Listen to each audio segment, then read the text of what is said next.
전학 선생님 잘 계십니다 라고 표현해 주셨습니다. 네, 감사합니다. 네, 오늘 사례는 83쪽에 있는 중학생 아들이 스트레스를 받으면 팬티에 대변을 묻히는데 라고 하는 청소년 사례입니다. 심흥섭 선생님, 지금 현재 한국심리상담연구소에 근무하고 계신 올해 그 상담을 하신 유명하신 분이신데요. 이분의 사례를 한번 보도록 하겠습니다. 일단 사례된 개요가 맨 앞에 잠깐 요약이 되어 있어요. 그 요약 부분을 우리 오은수 선생님이 한번 좀 읽어주시겠습니까? 네. 제가 부득이 우리 교수님 모시고 남원한 선생님 그 교재를 한번 드릴까요? 네, 그렇게 미안합니다. 아니요, 괜찮습니다.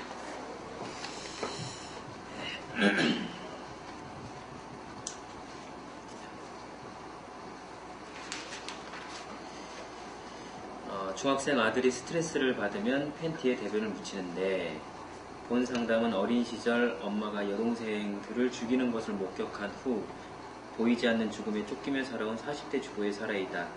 내담자는 꿈에서까지 쫓기는 불안의 정체를 모른 채 윗사람들에게는 과잉으로 자라고 불안이 야기되는 상황에서는 히스테리 발작을 일으키며 살아왔다. 아이들 성적이 자신의 기대만큼 나오지 않자 내담자의 아이들에 대한 불안 수준은 고조되었다. 자신의 불안을 아이를 간섭하고 지키는 행동으로 표출하였고, 급기야 내담자로부터 스트레스를 받던 중학생 아들은 팬티에 대변을 묻히는 증상이 두드러졌다. 이런 상황에서 상담이 시작되었다. 내담자는 불안의 정체를 깨닫고 자신의 불안과 관련된 행동 패턴, 정서 패턴을 인식해가며 자신을 관리하고 조절하는 내적 힘을 키워갔다. 내담자의 자아는 방대했다. 무엇보다 상담에 대한 동기가 높았고 통찰력도 대단하였다. 이전 100회의 상담 경험은 상담에 대한 긍정적인 기대와 자유연상을 잘할 수 있도록 준비시켰다. 솔직하고 순수하게 자신을 드러내놓는 내담자의 용기, 가족들의 지지, 적절한 시점에서 도움을 요청하는 것 등이 상담 효과를 가져오게 한 요인이 되었다. 예. 지난주에 이어서 많이 심각한 사례에 대한 보고이고요. 또 여러 번 상담을 진행했던 사례라고 볼 수 있겠습니다. 이 사례는 이제 앞에 사례 요약 부분을 좀 사례에 대한 개요 부분을 좀 짧고 상담 과정을 주로 이제 제시가 되어 있고요. 지금 이 상담의 기록은 57회까지 보고되어 있습니다.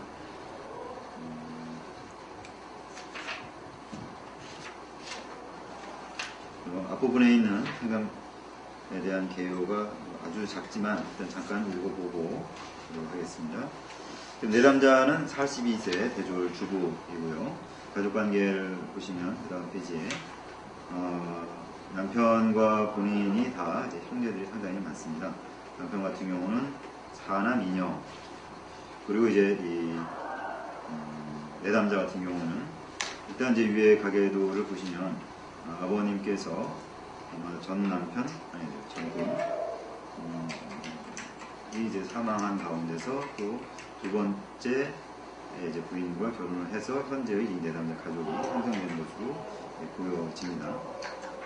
그래서 전 부인에서 이제 2명의 자녀가 있었고, 현재 내담자의 어머니 부인 쪽에서 이게 몇 명입니까? 셋, 6, 아홉이었는데 맨 아래쪽에 3명이 이제 사망한 것으로 되어 있습니다.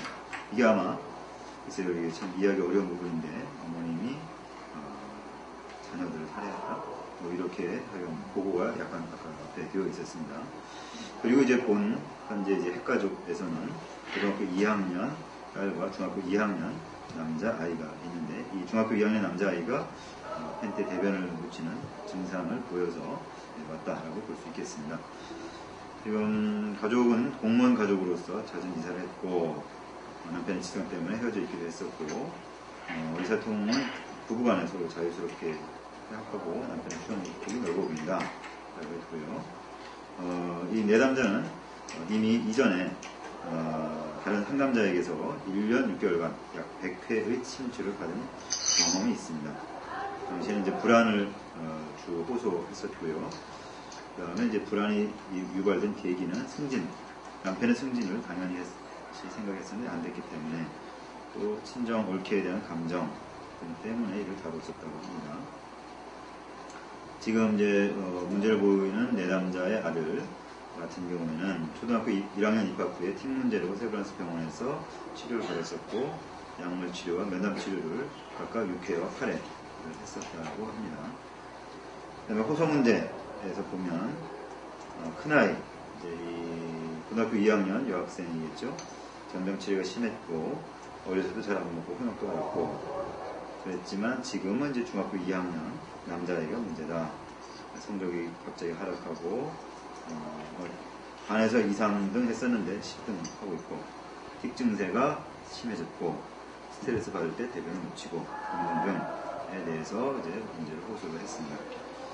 네, 아주 간단하게 현재 보고되어 있습니다만 일단 이 사례 이 앞부분에서 볼 수 있거나 보아야 될 내용들이 있으면 잠깐 얘기를 해보고 그리고 우리 김문 선생님이 보내주신 자료를 잠깐 보겠습니다.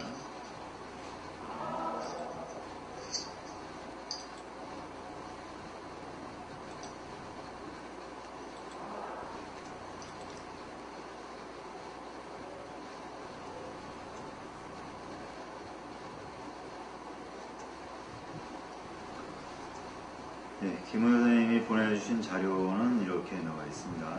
이런 내용을 했네요. 일단 사례 개념화라고 하는 것이 사례 보고를 할 때 자세하게 되어 있지 않은 현재의 사례에 대한 문제 제기를 하는 방식. 일단 뭐 사례 개념화라고 하는 것은 이명호 교수님이 본인 이제 박사 논문일 거라고 생각되는데 박사 논문을 이제 사례 개념화로 이명호 교수님이 썼어요. 거기에서 정의한 사례 개념화란 상담자의 상담 이론과 상담 경험에 근거해서 내담자의 문제에 대한 다양한 단서나 정보를 종합하고 이를 바탕으로 내담자 문제의 원인을 가설적으로 설명해서 내담자 문제 해결을 위한 목표 전략을 구상하는 과정인데 지금 김문 선생님의 질문은 보면 상담 초기에 내담자의 정보를 토대로 진단, 평가, 전략을 세우는 것과 사례 개념은 같은 맥락으로 보아야 하는지요? 질문 하나와 두 번째 질문은 보통 사례 개념을 하는 상담 초기라 하면 대략 몇 회기 정도에 하는지 궁금합니다. 라고 두 개의 질문을 올렸습니다. 그러면서 본인이 이제 실제 상담하면서 사례 개념화를 할 때 내담자에 대한 정보 단서가 어느 정도 수집되었을 때 사례 개념화를 했었는데 상담 진행 중에 문제의 근원이 돌출돼 계획이 변경되는 경우가 있었습니다. 이때 상담 사례 개념을 상담 초기 너무 일찍 2회기쯤 했던 것이 과연 괜찮았는가 하는 의문이 들었습니다. 학교 상담의 회기가 장기 상담을 하는 것이 여의치 않고 빨리 진행되게 됨으로써 나타난 문제가 아닌가 라고 하셨는데요. 일단 첫 번째 있는 질문, 상담 초기에 내담자의 정보를 토대로 진단평가 계획을 세우는 것, 사례 개념화 이 두 가지 같은 것이냐 아니냐 라는 질문을 했습니다. 예, 일단 오은 선생님 혹시 이거에 대한 어떤 생각이 드시나요? 그러니까 우선 참 정리를 잘해가지고 보내주셨다는 생각이 들고요. 우선 우선 이제 사례 개념화라는 부분이 사실 그 사례를 다루기 위해서 상담자가 어떤 입장을 취해야 될 것인가에 대한 준비인 것 같아요.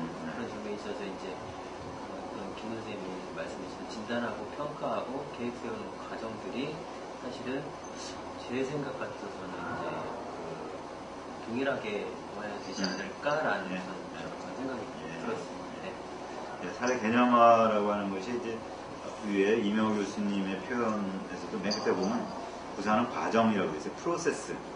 그러니까 사례 개념화는 딱 한 시점에서 했다. 그래서 끝나는 게 아니고 지속적으로 진행되는 과정이다. 이렇게 이해를 하는 것이 좋을 것 같습니다. 그리고 사례 개념화라고 할 때 우리는 이러이러한 걸 만들어서 보고하는 이렇게 양식을 생각하거나 그렇게 양식에 쓴 것, 이거를 사례 개념화라고 생각하고 있는데, 물론 그것도 그런 의미도 있겠지만 계속되는 과정이다. 이렇게 보시면 좋을 것 같고요. 사례 개념화는 사실 상담 초기 언제 하느냐라는 질문은 어떻게 보면 이제 적절하지 않은 질문이라고도 보여져요. 그러니까 항상 하는 것. 근데 이제 정보가 1, 2회기 때 수집된 것 갖고서도 우리는 사례 개념화를 어느 정도 할 수 있고, 그러나 또 진행하면서 또 새로운 정보가 오면 또 그것을 수정 보완하는 과정을 지속적으로 거친다라고 볼 수 있을 것 같습니다. 그래서 어느 시점에서 예를 들어 이런 사례 보고를 해야 되겠다라고 하면 그 사례 보고할 그 시점까지 수집된 정보를 가지고서 우리는 사례 개념을 하는 것이고요. 근데 그 이후에 또 상담을 진행하다 보면 새로운 정보들이 오거나 그 이전에 세웠던 가설이 적절하지 않다 이런 것들을 알게 되어서 사례 개념의 내용이 바뀌는 경우도 당연히 있게 됩니다. 그래서 지금 이제 김원선 선생님이 상담 초기 2회쯤에 너무 일찍 하는 것이 문제가 아닌가라고 말씀하셨는데 사실 일찍 했다는 것이 문제가 아니고 그 2회기 때 한 것을 우리는 그 이후에 상담을 하면서 이것이 바뀔 수도 있다라고 하는 마음을 가지고서 그 사례 개념의 내용을 검토, 그다음에 수정, 보완 이런 자세로 이제 진행을 하면 괜찮다라고 보여집니다. 근데 대개는 우리가 어떤 한 틀을 갖고 나면 그 틀을 고치지 않으려고 하는 경우들이 있는데 그러다 보면 이제 초기에 한 것이 아무래도 부족하기 때문에 초기에 세운 것을 그대로 진행하면서 무리가 있을 수 있습니다. 그래서 지금 이제 김원선 선생님이 학교 상담의 회기가 장기 상담을 하는 것이 여의치 않아서 빨리 진행하게 돼서 혹은 미숙하기 때문에 나타나는 문제다 이런 말씀하셨는데 그렇게 볼 필요는 저는 없다고 생각합니다. 예, 지금 옆방에서 뭔가 재미난 일이 있는지 상당히 시끄러운데 이 방송으로도 저 소리가 나가고 있는지 좀 걱정이 됩니다. 안 들렸으면 좋겠는데요. 옆방에 무슨 일이 있는 것 같습니다. 밀어 좀 볼까요? 그래서 이 방송 중에 스튜디오 옆에서 떠들어가는데 그 다음에 이제 그 김원선 선생님이 사례 개념화의 일부분을 그러니까 아마 이제 충분한 정보가 아니지만 나름대로 정리를 하시는 것 같아요. 예를 들어 이제 그 문제의 원인, 촉발 요인, 유지 요인 이런 방식으로 틀을 가지고서 정리를 하셨습니다. 보면은 이제 문제 원인, 초기 아동기 내담자의 모가 3명의 딸, 그러니까 내담자, 이 어머니죠. 어머니 입장에서 여동생들인데 죽이는 장면을 목격하면서 문제의 근원이 발생됐다. 촉발 요인은 내담자 어머니에 대한 두려움과 죽은 여동생들에 대한 죄책감 및 죽음에 대한 불안으로 가족에게 지나친 의무적인 온정으로 엮이는 관계의 패턴을 보면 과도한 불안을 나타냈다. 또 유지 요인에서는 여동생들을 죽이는 장면을 목격한 후에 불안이 엄습하고 불안의 정체를 자각 통찰하지 못함으로써 대인관계 시 불안으로 인한 자기주도들이 힘들어 분노 폭발로 전이되었다. 그런 식으로 말씀하셨습니다. 그러니까 이제 문제라고 하는 것의 시작은 내담자의 어머니께서 3명의 딸을 죽이는 장면을 목격한 것이 있다. 그리고 그것으로 인해서 죄책감, 불안, 의무적인 온정 이런 것들도 이제 엮이는 관계를 보이는 것. 그다음에 유지요인은 그 이후에 이제 불안, 엄습하는 것, 그걸 자각 통찰하지 못하는 것, 자기주도에 힘든 것 등등으로 이제 정리를 하셨어요. 이것은 일단 이 상담 그 과정을 좀 더 봐야지 볼 수 있는 내용들이라고 생각이 듭니다. 물론 지금 이 상담 아까 이제 맨 처음에 봤던 요약 부분에서 우리 심은석 선생님께서 이런 방식으로 이제 문제를 이해를 하셨기 때문에 저렇게 이제 볼 수도 있겠습니다만 아마 다른 입장에서 다른 이론적 입장에서 보면 다른 사례 개념화도 가능할 것이다 라고 생각이 듭니다. 예. 혹시 또 뭐 다른 의견 있을까요? 혹시 지금 우리 방송에 참여하시는 분들 김재원 선생님이 나간다라고 얘기하셨는데 이게 아까 그 자문이 방송을 나가고 있다. 난 본인이 여기서 나가겠다 이런 말씀이신 줄 알았는데 그게 아니고 잡음이 잘 들린다 이렇게 말씀이시군요. 네. 예. 지금 이 사례에 대한 아주 짧은 부분이지만 혹시 질문이나 우리가 이런 사례 보고를 딱 보고 나서 가져야 될 생각들이 있다면 한번 얘기를 좀 해볼 수 있을까요? 우리 참여하시는 분들도 보시면 좋겠습니다. 말씀해 주실 수 있으면 좋겠습니다.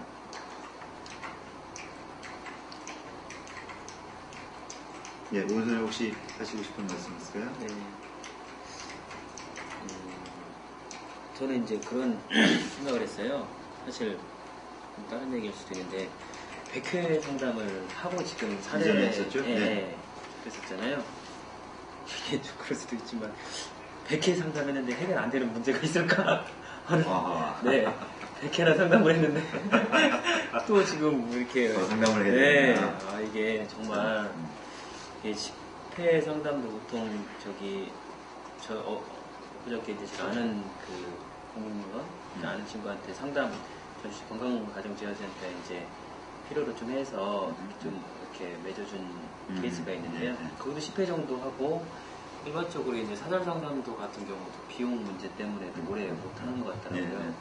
이제 100회라는 이 장기 상담을 하고 이 또 다른 어떤 지금 또 아까 굉장히 오랜 기간에 상담이 이루어졌는데 이제 이런 물론 이제 어려운 상담이기는 하지만 상담이 문제 해결을 위한 상담을 기간을 그래야 어느 정도 기간이 있어야 이게 동기부여가 될 것 같아요. 내담자도 예를 들면 제가 속이 아파서 이렇게 병원에 방문하면 저 약을 며칠 먹어야 될까요? 이렇게 물어보면 2주만 먹으면 됩니다. 이런 식의 그 얘기를 들으면 2주 열심히 먹으면 되겠구나 생각이 드는데 상담에 처음 와서 저 상담 몇 회나 받으면 문제가 해결될까요? 했을 때 100회는 받아야 되는데요. 100회라고 그러면 내가 오는 내담자도 참 이렇게 앞이 답답하고 우선 그런 생각이 우선 저는 들었고요. 우선 이제 아까 그 처음에 개요를 먼저 보고 나서 왔을 때 그 문제는 중학생 아들이 스트레스를 받으면 팬티에 대변을 묻히는데 라는 타이틀에서 문제 자체가 이제 상담 과정에 바로 이분 심웅 선생님이 바로 넘어가실 때 이제 어떤 문제를 아들의 문제가 아니라 모의 문제로 해서 모를 주 내담자로 정해놓고 이제 바꿔서 지금 어떻게 보면 상담을 하는 건데요.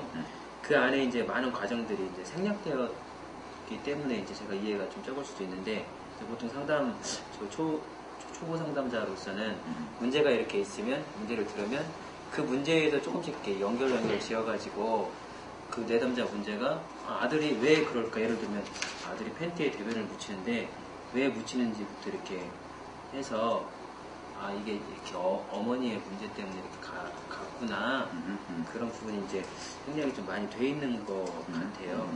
봤을 때는 그래서 일단은 이렇게 뭐랄까요 문제를 이렇게 이동시키는데 조금 저 같은 경우는 어려움이 지금 현재 좀 있습니다. 그래서 문제가 좋은 질문입니다. 앞에 100회라고 하는 것에 대한 생각, 그것도 좋은 질문이고 두 번째 아들 문제로 왔는데 엄마를 주 내담자로 삼는 것 이것도 이제 좋은 질문이라고 생각이 됩니다. 일단 앞에 100회 문제 한번 얘기를 해보죠.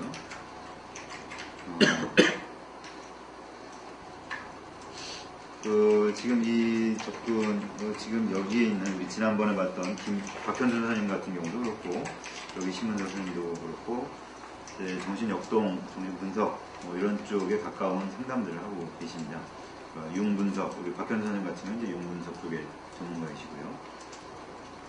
그리고 이제 그것이 시작된 것이 일단 프로이드로부터 시작돼서 프로이드를 반대하든 찬성하든 어쨌든 그 영향권 내에 있는 입장들이라고 볼 수 있는데 프로이드의 이제 정신분석을 보면 정신분석은 상당히 이제 장기 상담 모델을 가지고 있습니다. 보통 프로이디안 상담하면 2년, 3년, 5년 이상 상담을 하기도 하고요. 그런데 또 재미있거나 혹은 더 놀라운 것은 그 정신분석 상담을 할 땐 일주일에 5일을 상담을 합니다.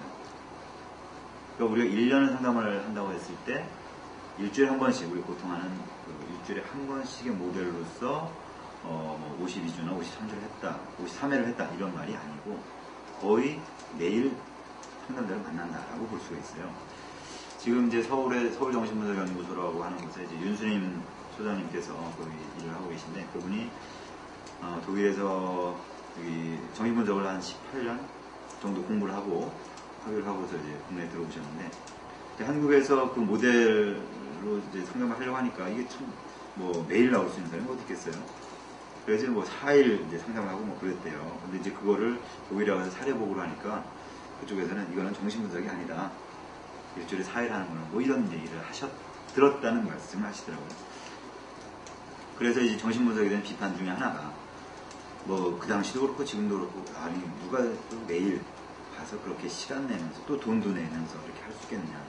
정신분석을 받는다는 것은 그만큼 이렇게 사회적으로 상류층만 가능한 일이겠지요. 그래서 그 정신분석에 대한 비판 중에 하나가 이건 너무 고급 서비스고 이렇게 돈 있는 사람만 받을 수 있는. 그래서 뭐 프로이디안 당시에 내가 정신분석 받는다라고 하면 그래서 내가 잘 사는 집이다 뭐 이런 말과 같은 의미로 쓰인다고도 비판하는 얘기가 있었다고 합니다. 근데 이제 왜 그렇게 하는가라고 하는 것에 대해서 우리가 고민할 필요가 있어요. 프로이드가 만났던 사람들은 사실 우리가 보통 이제 일반적인 상담이라고 하는 것에서 다루는 일상적인 혹은 이제 보통 노멀 수준의 사람들을 만나서 상담한 것은 아니었습니다. 상당한 이제 정신증, 정신질환, 앓고 있는 사람들에 대한 정신치료였었고요. 그렇기 때문에 장기간 혹은 집중적인 치료를 했던 것이다 이렇게 볼 수가 있겠습니다. 그런데 지금 이제 아까 오은 선생님이 제시한 문제에서는 일단 우리가 그런 내담자들을 만날 때에 사실 우리는 현재 되게 보면은 이제 일주일에 한 번 만나는 모델로 그리고 또 되게 이제 대학이나 청소년들을 만나면서 4, 5회 혹은 뭐 길어야 10회에서 15회 정도 하는 것을 기본 모델로 생각하면서 만나고 있어요. 그러다 보니까 이 정신분석 쪽에서 말하는 장기, 그 다음에 일주일에 5번, 100회 이상 이런 거 보면 와 이건 정말 대단한 혹은 뭐 이게 과연 바람직하냐 뭐 이런 식의 이제 생각들을 하지요. 근데 사실 우리가 배우는 상담 이론 책에서 배우는 많은 개인 상담 이론들 정신분석뿐만이 아니라 인간중심 이론이나 혹은 행동주의나 이런 것들도 많은 그 사례집들을 보면 30회 이상, 50회 이상의 우리가 흔히 말하는 그 10회, 20회짜리가 아닌 우리 그 관점에서 보면 상당히 그 장기 사례들이 많이 이렇게 사례 보고들이 되고 있는 것들을 볼 수 있고요. 그래서 이제 물론 이제 그 상담이라고 하는 것은 내담자의 문제가 얼마나 심각하냐, 혹은 뭐 상담자의 접근이 무엇이냐, 또 그 상호작용이 어떠냐에 따라서 이 기간이라고 하는 것, 횟수라는 것은 많이 달라질 수 있겠죠. 그렇지만 우리가 배우는 많은 상담 모델들은 기본적인 장기 모델로 이제 시작되었다. 이걸 일단 우리가 이해할 필요가 있을 것 같고요. 그 다음에 이제 인간의 문제라고 하는 것을 이해를 할 때에 최근에 이제 우리가 많이 접하는 해결 중심이나 혹은 이제 현실 치료 이런 쪽에서는 이제 단기간 접근을 해서 그것도 물론 효과가 있다라고 많이 접근을 하고 그래서 물론 그것도 이제 일리 있는 이야기이긴 하지만 인간의 문제가 이렇게 축적되어 온 과정들을 보면 되게 1, 2년에 생긴 문제가 아니라 몇십 년 이상 특히 이런 이제 성인들 같은 경우에는 그런 문제의 촉발로부터 지금까지 아주 오랜 기간 동안 문제가 지속되어 있기 때문에 이게 한두 번이 아니죠. 하여간 20회, 30회 정도의 만남. 우리가 만남이라는 게 우리 보통 지금의 모델로 보면 일주일에 한 번 만나는 것이고 대개 한 50분 만나는 것인데 그런 식의 어떤 영향력을 가지고서 이 사람이 수년간 쌓아왔던 것에 대한 해결을 하겠다라고 하는 것은 좀 무리한 것일 수도 있겠다는 생각이 들어요. 물론 뭐 우리가 치료약이라고 하는 것은 그만큼 어떤 폭발력을 가지고 있어야 되는 것이고 그래서 짧은 기간, 짧은 만남으로도 큰 영향을 줄 수 있어야 되긴 하겠지만 그렇지만 우리 실제 삶의 과정이라고 하는 것은 그렇게 되게 어려운 측면도 있을 것이다. 그걸 우리가 좀 이해하는 것이 필요할 것 같아요. 제가 너무 좀 말을 많이 했습니다만 예. 지금 새로 들어오신 김미선 선생님 계셨죠? 또 누가 또 오셨나요? 정성진. 정성진 선생님. 예, 오랜만에. 여기 처음 오시지 않았나요? 전에 오셨었나? 네. 예, 반갑습니다. 예, 실시간입니다. 예, 생방. 예. 예, 열정으로 표현해 주셔서 감사합니다. 요 진이 누구시죠? 정성진 선생님. 예. 선생님, 우리, 닉네임을 본인 본명으로 바꿔주시면 우리가 파악하는데 좀 좋습니다. 어떻게 바꾸더라? 네, 위에 별풍선 옆에 설정. 별풍선 옆에 설정 누르시면 거기서 본인의 닉네임을 변경할 수 있습니다. 네, 바꿔주시면 감사하겠습니다. 네, 백회 상담에 대한 잠깐 얘기를 했는데 혹시 지금 참여하시는 분들, 제가 말씀드린 그리고 오은수 선생님께서 문제 제기하셨던 이런 장기 상담에 대한 생각들이 있으시면 문자로나 혹은 네이트원 음성 대화로 의견을 주시면 고맙겠습니다.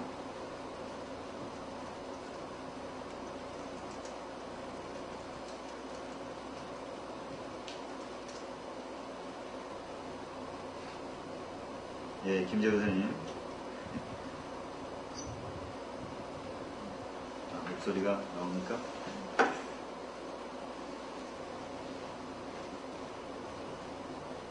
그쪽 소리를 좀 키워주세요.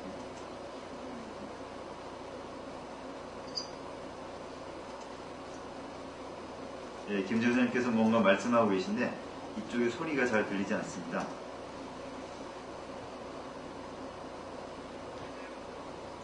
네, 조금 들리긴 합니다. 마이크에 입을 가까이 대주세요, 목사님.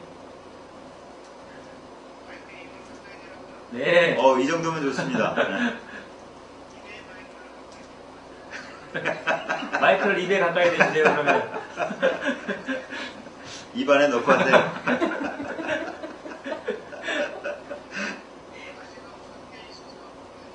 네.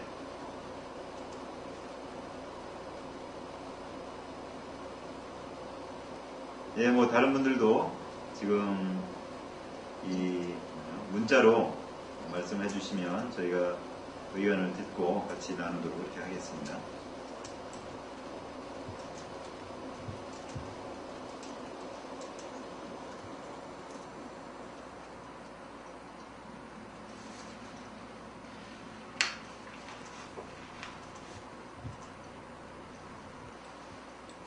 지금 네이트원 쪽으로 접속한 분들이 누구 있어요?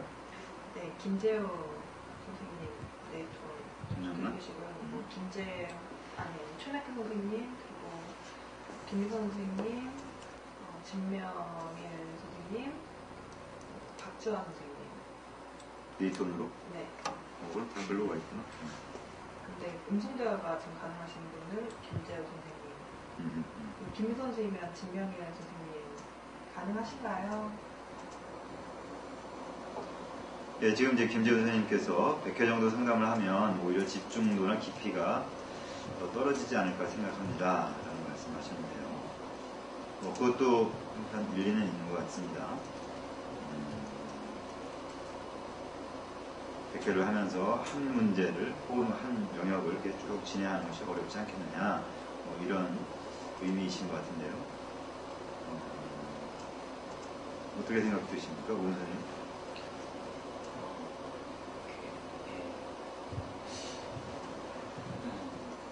그러니까 내담자가 굉장히 뭐랄까요, 문제의 정도에 따라서 내담자도 100회를 해도, 그러니까 내담자가 오랜 기간 동안 그 문제를 가지고, 그러니까 아동기 때부터 이렇게 성장기를 거쳐서 성인가 될 때까지 그 어떤 그 문제에 대해서 굉장히 인생 자체, 일상 자체에 큰 이렇게 어려움을 느낄 정도로 큰 문제라면 사실 100회 하는 기간 동안이라도, 그러니까 짧으면 좋겠지만 그럼에도 불구하고 이제 하고 싶을 것 같다는 생각이 들어요. 저 같은 경우는요.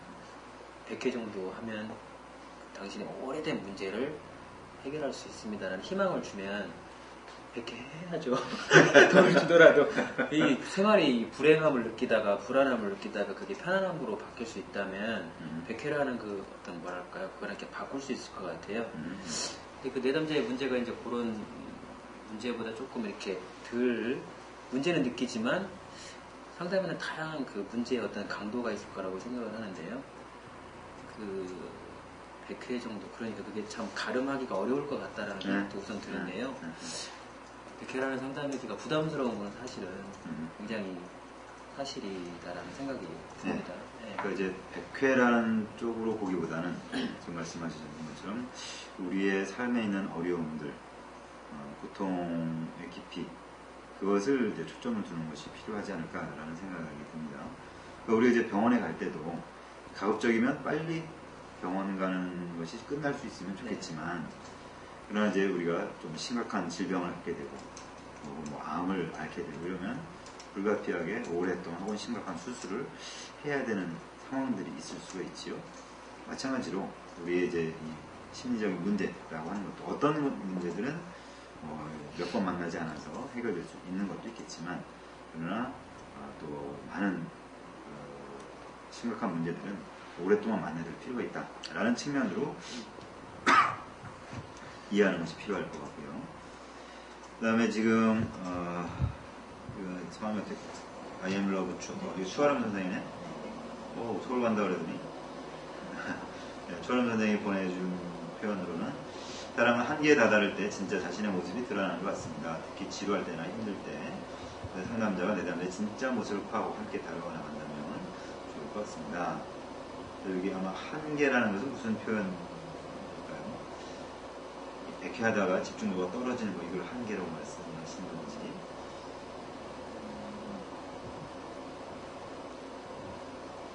네, 그 의견을 좀 올려주시면 좋겠고요. 맞다고요? 네. 표현하셨네요. 상담이 100회나 진행이 됐는데 그 성과에 대해서 이야기를 하는데 지금 이 사례에 나와 있는 상담도 보면 여기서 근본적인 문제를 가지고 이야기하고 있는 게 그 엄마하고의 관계잖아요. 근데 이번 상담에서도 역시 그 부분을 미해결 과제라고 남겨놓았더라고요. 그쪽을 다루지 못하고 거기다가 미해결 과제로 남은 게 좀 아쉽다. 그렇다면 또 가장 근본적인 걸 놓친 건데 그 전에 100회라는 상담을 할 적에도 그게 안 다뤄졌고, 충분히 안 다뤄졌고. 네, 그리고 이번에도 역시 그렇고, 그래서 어떻게 보면 내담자가 좀 이 앞부분에서는 상담자가 내담자를 말하기를 정말 굉장히 적극적으로 참여하고 굉장히 좋은 내담자다 이렇게 이야기를 했는데도 가장 중요한 부분이 이루어지지 않고 있는 걸 보면은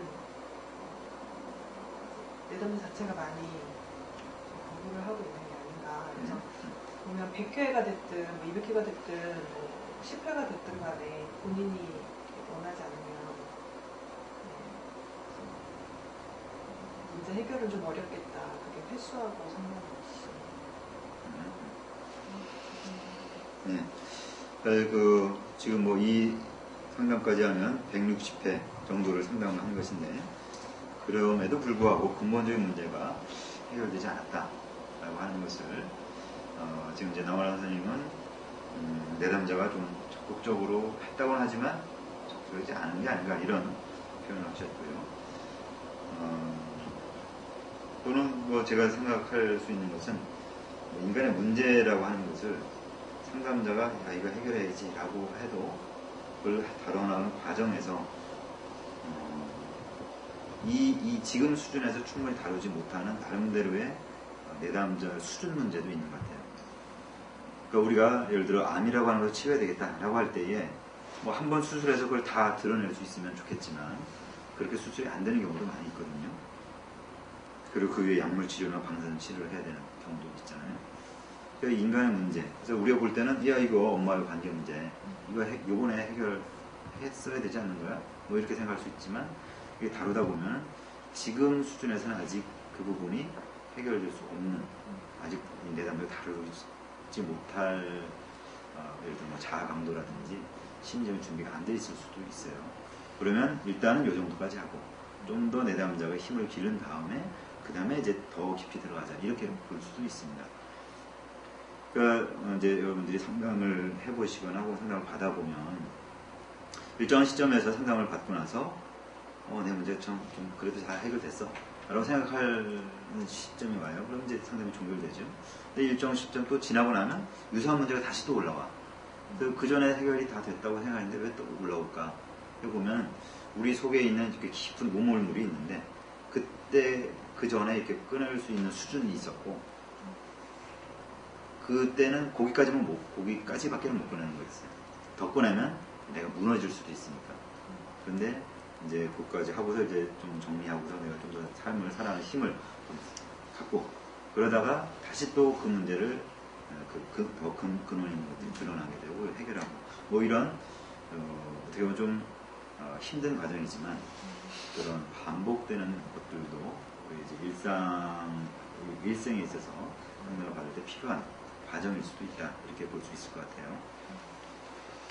예, 지금 이제 의견이 좀 더 올라왔는데 목소리가 좋다는 김재원 목사님 좋습니다. 그리고 아까 추아람 선생님이 내담자의 모습을 다루는 거에 대해서 좀 더 얘기를 했는데 지루하다고 생각될 때쯤 내담자가 상담에 대해서 의심을 한다든지 점점 지루하면서 반항한다든지 그런 모습을 보이는데 너무 가끔 보면 늘 비슷할 것 같고 그래서 하여간 이 주제를 먼저 좀 다루고 그 이후에 정선 선생님 의견을 조금 다루도록 하겠습니다. 일단 지루하다고 생각될 때쯤 그러니까 아마 이제 이 장기 100회 상담을 하다 보면 집중도가 떨어지는 것 김재호 선생님의 의견에 대한 추아름 선생님의 의견이었습니다. 그런 지루하거나 힘들 때 그때 내담자의 모습이 이제 진짜 모습일 수 있겠고 그것을 다뤄나가는 것이 상담에서 좋은 접근일 것이다. 그런 말인 것 같습니다. 의심이나 반항. 예.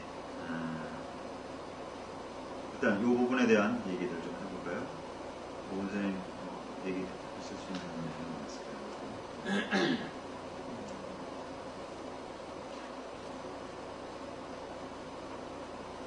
저희가 이게 저희 지금 우리 추아름 선생님. 네네 추아름 선생님 그 얘기에 대한 제 이제 이건 이제 공감적인 생각인데요. 저희가 비슷한 사례가 될지는 모르겠는데 잘 모르지만 그 마라톤 집단 상담 같은 경우를 하는 그 어떤 장점 중에 하나가 이렇게 하룻밤도 자고 이틀밤도 자고 이렇게 그런 시간을 같이 지내 오면서 자연스럽게 약간 형식적으로 드러내지 않은 그런 모습들 이외에 대한 2차적인 부분들을 볼 수 있다는 그런 장점이라고 생각이 들었는데요. 네, 백회 상담도 이제 이런 내용처럼 하다가 보면 또 처음에는 막 의혹과 문제를 해결하려고 하는 동기를 많이 가지고 와서 이제 상담자한테 이렇게 얘기를 하겠지만 또 이렇게 오랜 시간 지나다 보면 그 사람 내담자 자체에 대한 인지를 할 것 같아요. 상담자가요. 내담자를 문제를 갖고 온 사람으로 처음에 보였다가 그게 이제 회기가 반복되고 100회라는 이렇게 장기적인 상담으로 가면 문제를 갖고 온 내담자 그 내담자가 보일 것도 같다라는 생각이 들어요. 그래서 저 사람이 그 사람의 성격에 대해서도 파악을 하게 되고 성격이 이렇게 있으니까 이런 문제를 가지고 있구나 이렇게 해서 예, 공감하는 충분히 그렇게 그 과정이 진행되다 보면 그런 것들을 상담자가 찾을 수 있겠구나 하는 생각도 듭니다. 내담자가 일부러 보여주려고 하는 그 모습이 아닌 내담자가 이렇게 무의식 중에 혹은 이렇게 이제 반항하고 힘들어하는 그 과정 속에서 내담자의 어떤 진솔한 모습들을 발견이 되고 그것에 대한 파악을 해나가는 것, 다뤄나가는 것, 이것에 대한 얘기인 것 같고요. 남아라 선생님 이 부분에 대해서 말씀하고 싶은 거 있어요?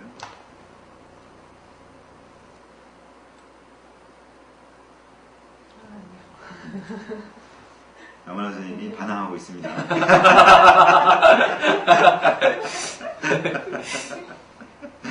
제가 책을 갖고 와서 죄송해요.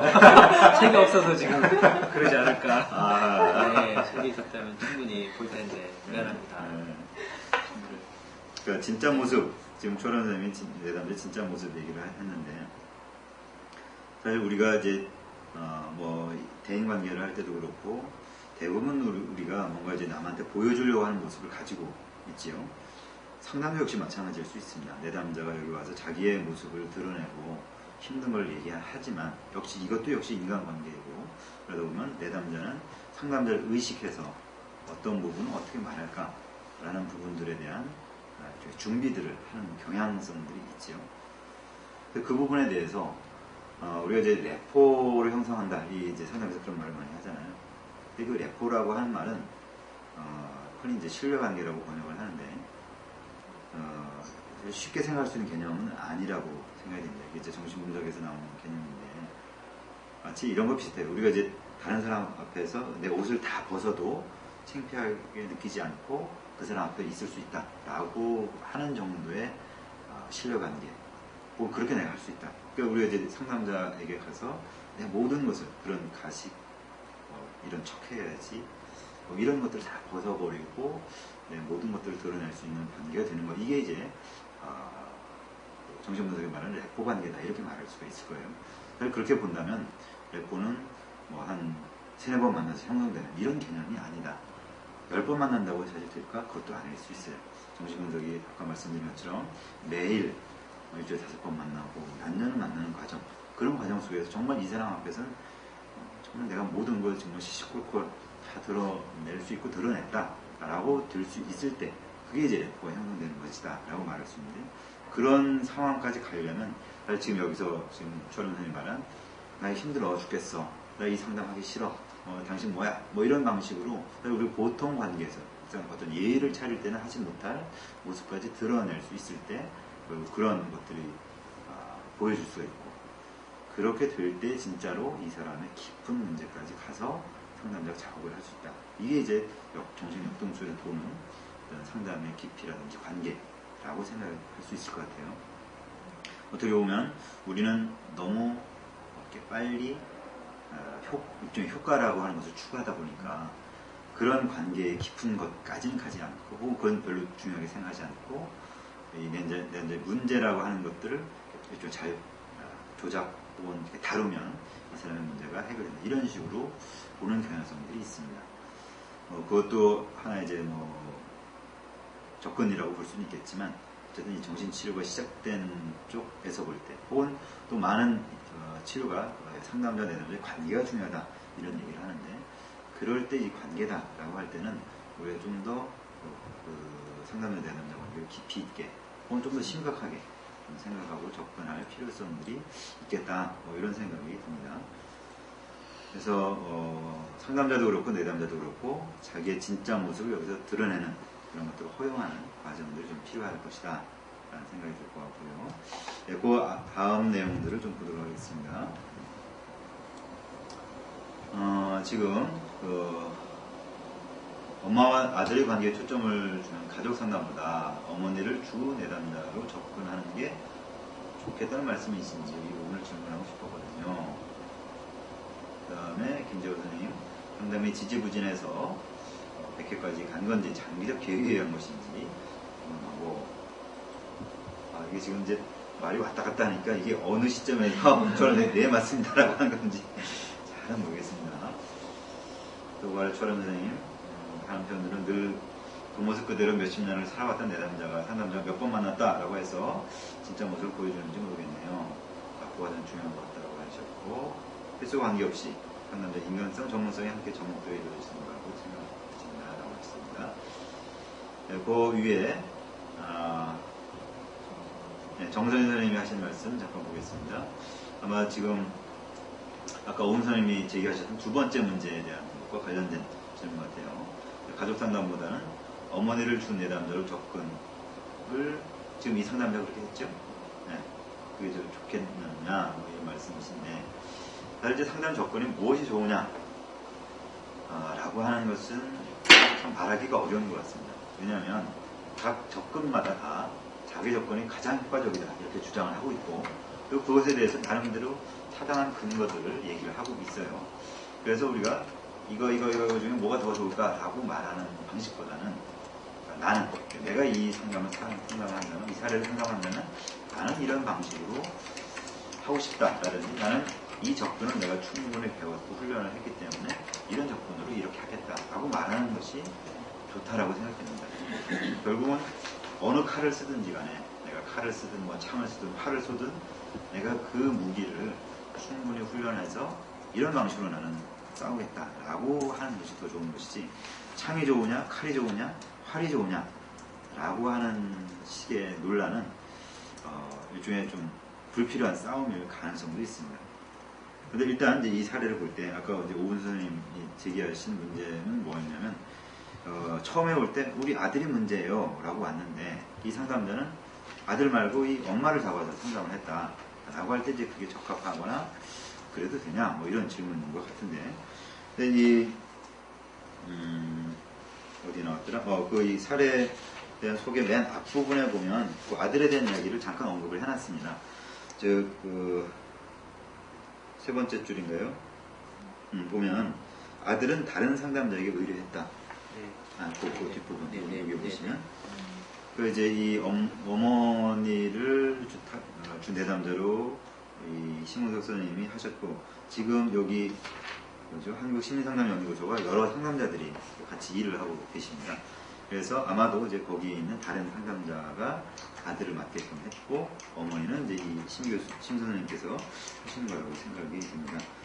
그래서 아들은 그 아래 보시면 3개월 후에 동결하였다. 아들의 증상이 어떻게 됐는지는 여기 보고되어 있지 않았지만 어쨌든 3개월 상담을 하는 방식으로 그 아들에 대해서도 개인 상담을 접근을 하셨고, 단지 이제 이 심 선생님은 그 상담자 역할 분담을 해갖고 엄마를 상담하신 사례다, 이렇게 이해를 하시면 좋을 것 같아요. 그리고 이제 또 다른 관점에서 보면 지금 이제 심 선생님이 이제 이 아들의 문제는 어머니의 불안이 아들한테 전이된 거다, 이렇게 이해를 하셨잖아요. 이런 접근이 특히 이제 가족 상담 접근에서는 그렇게 많이 봅니다. 아이들의 문제 혹은 어떤 내담자 개인의 문제가 딱 드러났을 때 그것은 그 사람의 문제라기보다는 가족 관계 혹은 가족의 역동이 거기에 반영된 거다, 이렇게 얘기를 해요. 그래서 가족 상담에서 이런 이제 어떤 이 사람 문제야라고 지목된 사람을 IP라고 이야기를 하는데, Identified Patient라고 하는 겁니다. 자, 이게 무슨 말이냐면 페이션트라는 이제 환자, 뭐 우리말로 하면 이제 내담자라고 말할 수 있잖아요.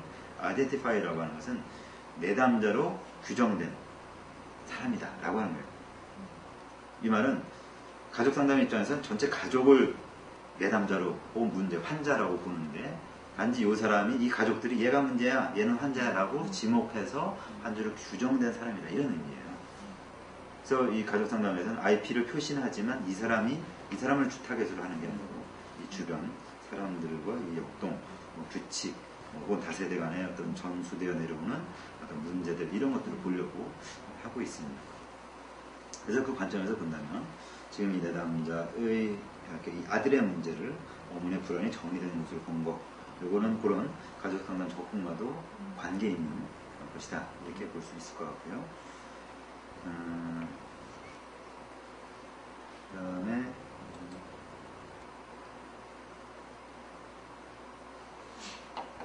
스타라고 지금 이제 정선희 선생님이 스타라는 얘기를 하셨는데, 이거는 이제 세티어 쪽에서 표현하는 것입니다. 세티어 쪽에서는 내담자들에 대한 이제 부정적인 표현을 하는 것을 적절하지 않게 보고 있어갖고, 이런 IP라고 우리가 지금 말한 그 사람을 이제 스타, 그 집에서 또 이제 부각되는 사람, 그리고 이제 이 스타라는 의미는 또 다른 측면에서는 좀 기여하고 있는 사람, 이런 뜻도 됩니다. 왜냐하면 그 IP가 나타내는 증상은 이 가족이 더 심하게 무너지거나 나빠질 수도 있는데, 그렇지 않게 지금 현 상태를 유지하게끔 도와주는 그런 일을 이 내담자가 하고 있다라고 봅니다. 흔히 우리가 드는 예 중에 하나가 이런 것들이 있어요. 내담자 이제 청소년들이 문제를 일으켜서 사고치고 학교 부적응하고 뭐 이래서 좀 상담해 주세요 하고 이제 엄마들이나 데리고 오는데, 그럴 때 보면 이 아이는 어떤 기능을 하고 있다라고 보여질 때가 있냐면, 엄마 아빠가 사이가 안 좋아. 그래서 가만 놔두면 이제 맨날 지지고 볶고 싸워갖고 이혼할 수도 있어. 그런데 이 애가 자꾸만 문제를 일으킨다. 그러면 엄마 아빠가 싸울 사이가 없어. 일단 이놈의 새끼를 빨리 해결해야 되겠고, 가서 뭐 경찰서에서 끌어놓고 좀 때리기도 하고 막 하면서, 어쨌든 부모가 이 현재 가족을 유지할 수 있게끔 도와주는 역할을 얘가 하고 있는 거예요. 참 어떻게 보면 이상한 해석일 수도 있는데, 그런데 이 가족 역동이라는 관점에서 보면 그런 식으로 아이들이 기능할 수도 있다라고 하는 겁니다. 그런 의미들을 부여하면서, 혹은 이 내담자를 부정적으로만 보지 말고 내담자를 긍정적인 측면에서 이해한다, 그런 의미에서도 스타라고도 얘기를 합니다. 예, 좋은 말씀을 해주셔서 고맙습니다. 예, 또 다른 분들 의견 있으시면 제기해 주시면 고맙겠습니다. 지금 참여하시는 분들 중에서 말씀 안 하시는 우리 누구시냐? 최낙현 선생님. 예, 오늘은 그 보조 출연자가 아직 한 말씀도 안 하시고 계신데 어디다 잘 가둬 놓으셨는지 예, 다니엘 예, 사진으로 봤습니다만 예. 하하. 아, 최낙현 선생님 지금 감기 때문에 제정신이 아니라고 합니다.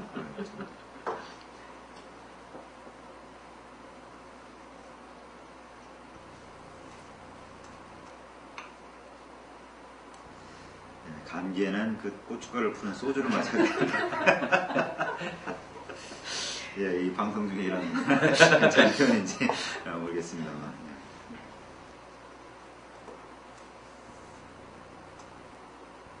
우리 박주화 선생님도 처음에 좀 말씀하셨던 것 같은데 말씀 주시면 고맙겠습니다.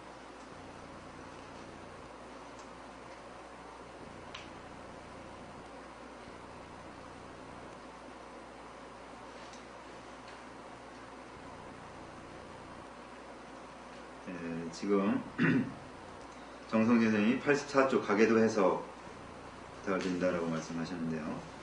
아까 이제 사례 소개할 때 잠깐 이야기를 했었는데 혹시 그때 들으신 내용 중에 더 질문이 있다는 말씀이실까요? 그거 좀 말씀해 주시면 좋겠고요. 지금 추아람 선생님께서 궁금한 게 있는데 예. 지각을 자주 하셨습니다. 네. 예. 일단 아까 잠깐 소개를 했었습니다. 뭐 필요하면 좀 더 나중에 설명을 드리겠고요. 추아람 선생님께서도 질문하셨는데 일반 인간관계에서는 언제 만나느냐도 중요하지만 그 사람을 만나온 세월을 무시할 수 없는 것 같은데 같이 추억할 수 있는 게 있고 상담에서는 어떨까요? 내담자와 함께 공유할 수 있는 함께 문제를 이겨온 경험들이 오랜 상담 과정에 도움이 될까 해서요. 그러니까 상담을 이제 오래 하다 보면 그런 이제 내담자가 겪어온 여러 가지 경험들이 있을 것이고 그것이 상담에 도움이 될 것이냐 이런 이제 질문을 하신 건데요. 예.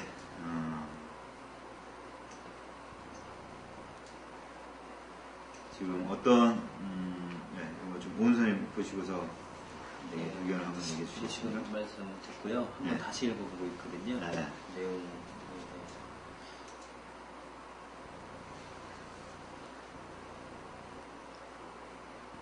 뭐 다른 분들도 지금 추아람 선생님 올리신 이 문제에 대해서 의견을 뭐 문자로나 혹은 대화로 참여를 해주시면 고맙겠습니다.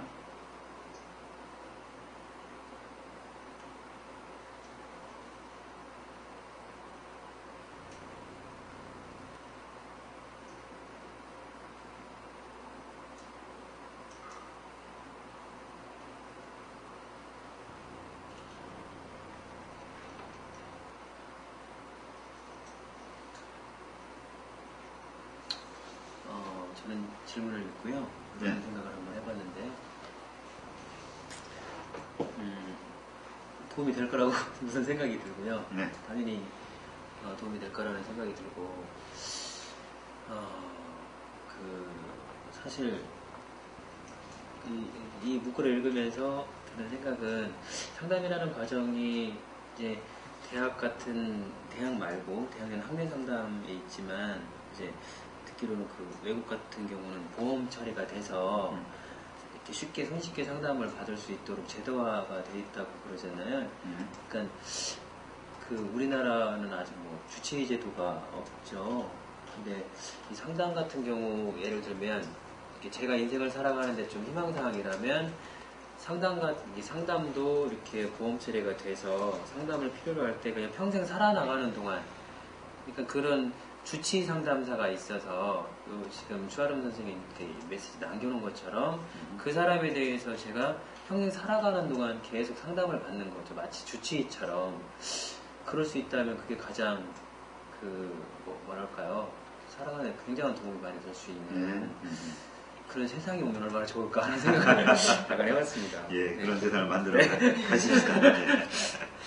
저도 뭐 그런 유사한 아이디어를 생각한 적이 있었는데 그러니까 정신 진단이라고 하는 것을 정기적으로 해서, 그러니까 우리가 지금 신체 검사 직장 생활하면 2년에 한 번씩 의무적으로 받도록 되어 있는 것처럼 그렇게 받고, 그래서 필요한 상담을 지속적으로 누군가의 정기적으로 이렇게 받고 한다면, 우리가 뭐 상담자를 만날 때마다 새로 레포 형성해야 되거나 뭐 이전 정보 다시 말해야 될 필요 없이 그렇게 갈 수 있을 것이고, 마치 이제 신체적인 어떤 상태에 대해서 주치의가 있어서 잘 이렇게 접근할 수 있는 것처럼 그렇게 가는 것, 좋은 상담 시스템 혹은 정신 건강 시스템, 이렇게 볼 수 있을 것 같습니다. 예, 남아라 선생님, 이 부분에 대해서 얘기하실 수 있을까요? 설 선생님 말씀에서 내담자와 함께 공유할 수 있는 문제를 느껴온 경험들이 도움이 될까? 일단 도움이 많이 될 것 같고요. 좀 신뢰도라든지 그런 추억이라 그런 경험들이 좀 새로운 문제라든지 좀 더 깊이 있는 문제들을 다루는데 큰 도움이 될 수도 있겠지만, 상담이 길게 지속되다 보면은 또 거기에 있어서 내담자가 좀 상담자를 조정할 수 있지 않을까. 그러니까 보여주고 싶은 모습과 보여주고 싶지 않은 모습들, 뭐 이런 것들을 또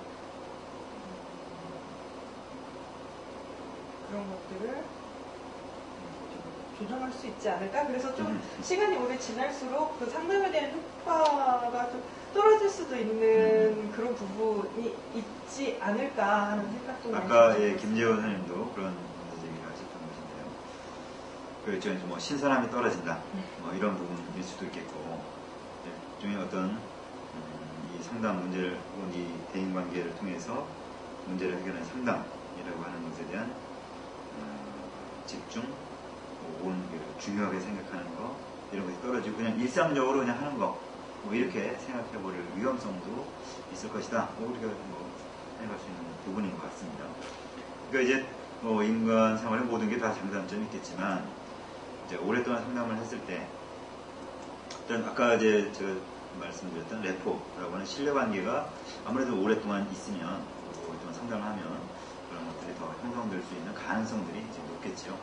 그러나 또 다른 측면에서 보면은 지금 얘기했던 그런 일상화된 관계가 돼서 이렇게 신중하게 상담에 접근하지 못하는 측면도 있을 수 있고, 또 다른 측면은 이제 정이 쌓이고, 그러니까 정이라고 하는 것은 이제 오래된 만남의 역사를 통해서 만들어지는 이제 정서, 그 정에는 이제 미운 정도 있고 이제 고운 정도 있는데, 이런 것들이 오히려 상담자가 이 상담자의 전문적인 시각을 가지고서 이 내담자를 대하고 상담을 대하는 것들을 방해할 가능성도 있습니다.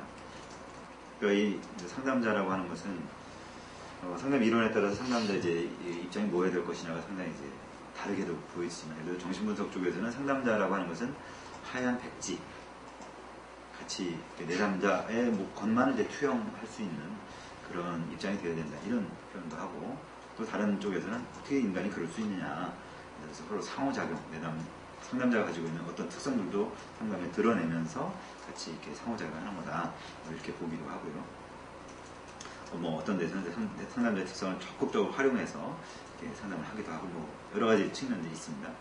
그러나 어쨌든 어떤 접근을 하든 중요한 것은 상담자의 전문성을 유지하면서 그 감각을 가지고서 계속 자신의 입장을 가지고 이제 내담자를 대해야 되는데, 이게 상담자도 오래 진행을 하다 보면 그런 것들이 무뎌질 수 있고, 그냥 일상적으로 만나는 사람으로서 이 내담자를 대하다 보면 그런 전문성 유지의 틀을 흐트릴 가능성, 혹은 우리가 이제 상담 윤리적인 측면에서 본다면 중요한 이제 우리가 지켜야 될 것이 이중복 관계를 금지하는 것이라든지, 혹은 뭐 이렇게 여러 접촉 이런 부분에서 성적인 접촉을 하지 않는 것이라든지, 혹은 이제 우리가 상담을 하면 이렇게 일단 이제 모든 그 상담의 기본적인 모델은 유료 상담입니다.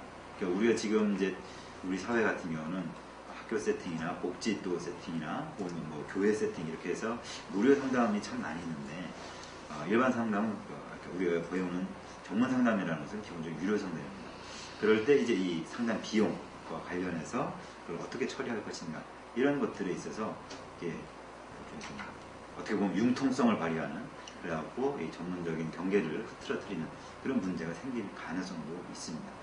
그런 부분에 대해서 우리가 주의를 기울이고 해야 될 것인데 그러기 위해서는 이제 이 상담자들도 자신의 지금 상담하고 있는 것에 대해서 계속 연구하고 그 다음에 슈퍼비전을 받고 뭐 이런 식으로 같이 여러 사람들 같이 토론하고 이런 과정들을 계속 갖는 것들이 필요하겠다 이렇게 볼 수 있을 것 같습니다. 지금 최낙현 선생님이 의견 하나 올려주셨네요. 그러면 상담 과정에서 문제에 직접적인 연관이 있건 없건 성취 경험을 경험했다는 사실 자체가 내담자 앞으로 살아가면서 겪을 수 있는 많은 고민들에 스스로 문제를 해결할 수 있는 자양분이 될 것이다. 그러니까 아마 성취 경험, 그러니까 이제 상담자랑 관계를 쭉 해오면서 문제를 다룬 그 경험들을 했다는 것 자체, 이것이 자양분이 될 것이다. 이런 말씀인 것 같으네요. 네, 지금 보면 최낙현 선생님이나 김재호 선생님이 자꾸 나갔다 들어왔다 하시는데 아마 이제 컴퓨터에 좀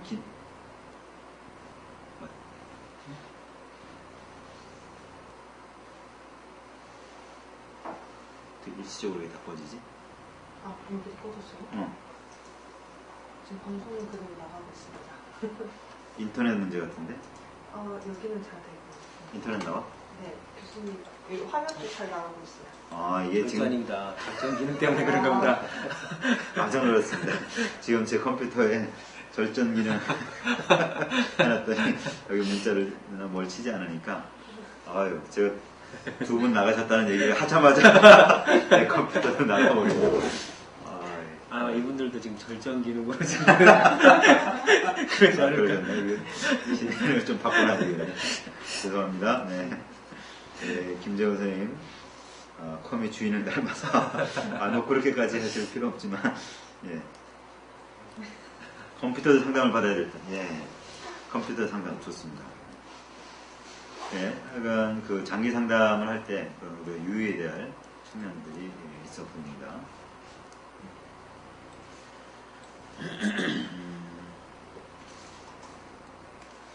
네, 최낙현 선생님 말씀하신 내담자에게 있어서 이제 성취 경험 자체가 참 도움이 된다.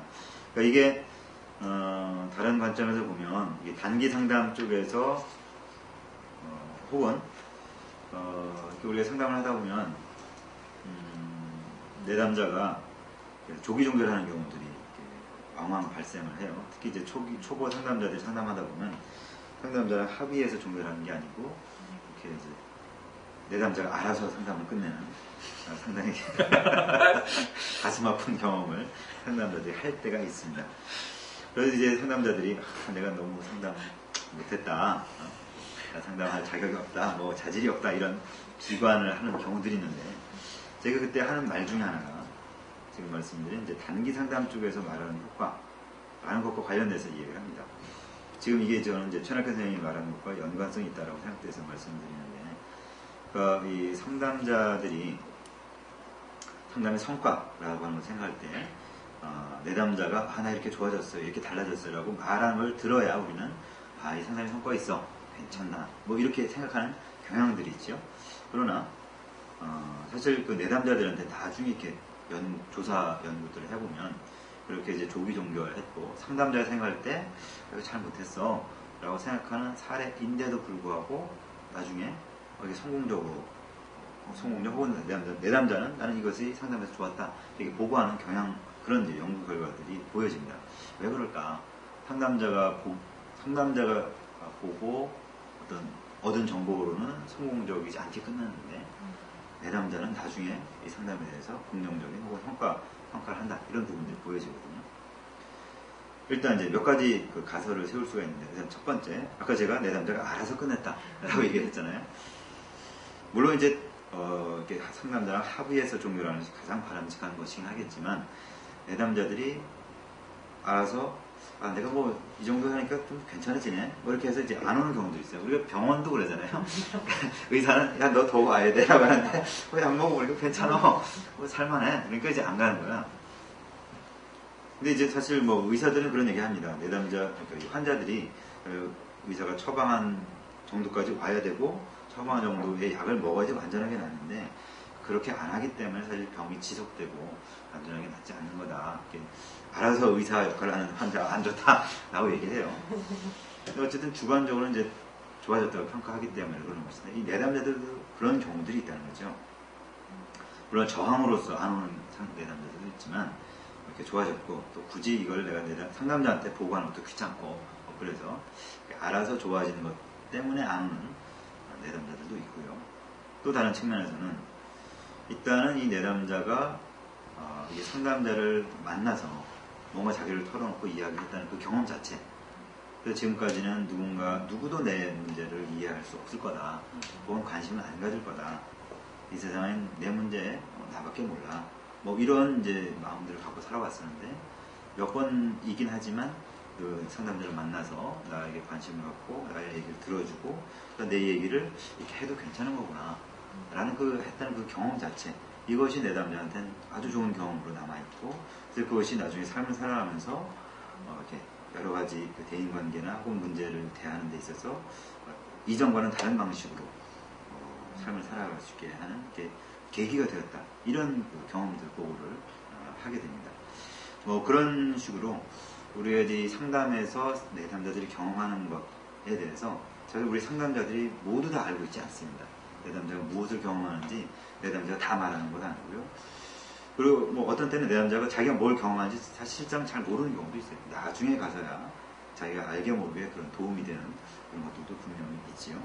그래서 저는 우리 초보 상담자들이 물론 뭐 상담을 잘하기 위해서 노력해야 되고 또 성공적인 상담을 위해서 내담자랑 합의해서 종결하기 위해서 노력을 해야 되겠지만 그렇지 않은 사례들을 경험한다 할지라도 우리가 그 사례에서 내담자한테 주는 것이 분명히 있다라고 하는 일종의 좀 뭐 자기 변명일 수도 있지만 자신감 혹은 어떤 의미부여 이런 것들 좀 하는 게 필요하겠고 그래서 성과가 눈에 보이든 안 보이든 일단 내가 최선을 다해서 이 내담자들을 만난다 라고 하는 의식을 가지고서 상담을 해 나가는 거 그게 우리가 이제 전문가로서 발전해 나가는 과정에서 필요한 부분일 거다 뭐 이런 생각도 듭니다. 그래서 우리가 사실 내담자들한테 가르쳐 주려고 하는 것 중에 하나가 네가 이렇게 실패하고 어렵고 혹은 잘못했다 할지라도 너에겐 이런 긍정적인 측면과 자원이 있고 잘한 부분이 있고 이런 것들을 이제 내담자들이 보게끔 해주는 게 상담자가 하려고 하는 거잖아요. 그건 역시 꼭 그걸 우리한테도 적용할 수 있어야 됩니다. 내가 잘못한 부분도 있고 부족하고 연약한 부분이 있지만 그럼에도 불구하고 내가 갖고 있는 자원 내가 이렇게 한 부분이 있고 성과가 있고 이런 것들은 우리는 그런 것들을 발견해낼 줄 알아야 되고 그걸 우리한테 스스로에게 칭찬할 수 있어야 되고 또 그렇게 내 자신을 이렇게 로저스 말로 말하면 무조건적 긍정적 존중 수용을 할 수 있어야 된다 라고 하는 겁니다. 어째 또 자꾸만 제가 이제 강의를 많이 하는데 들으시고 생각되는 부분이 있으면 한번 얘기해 보실까요?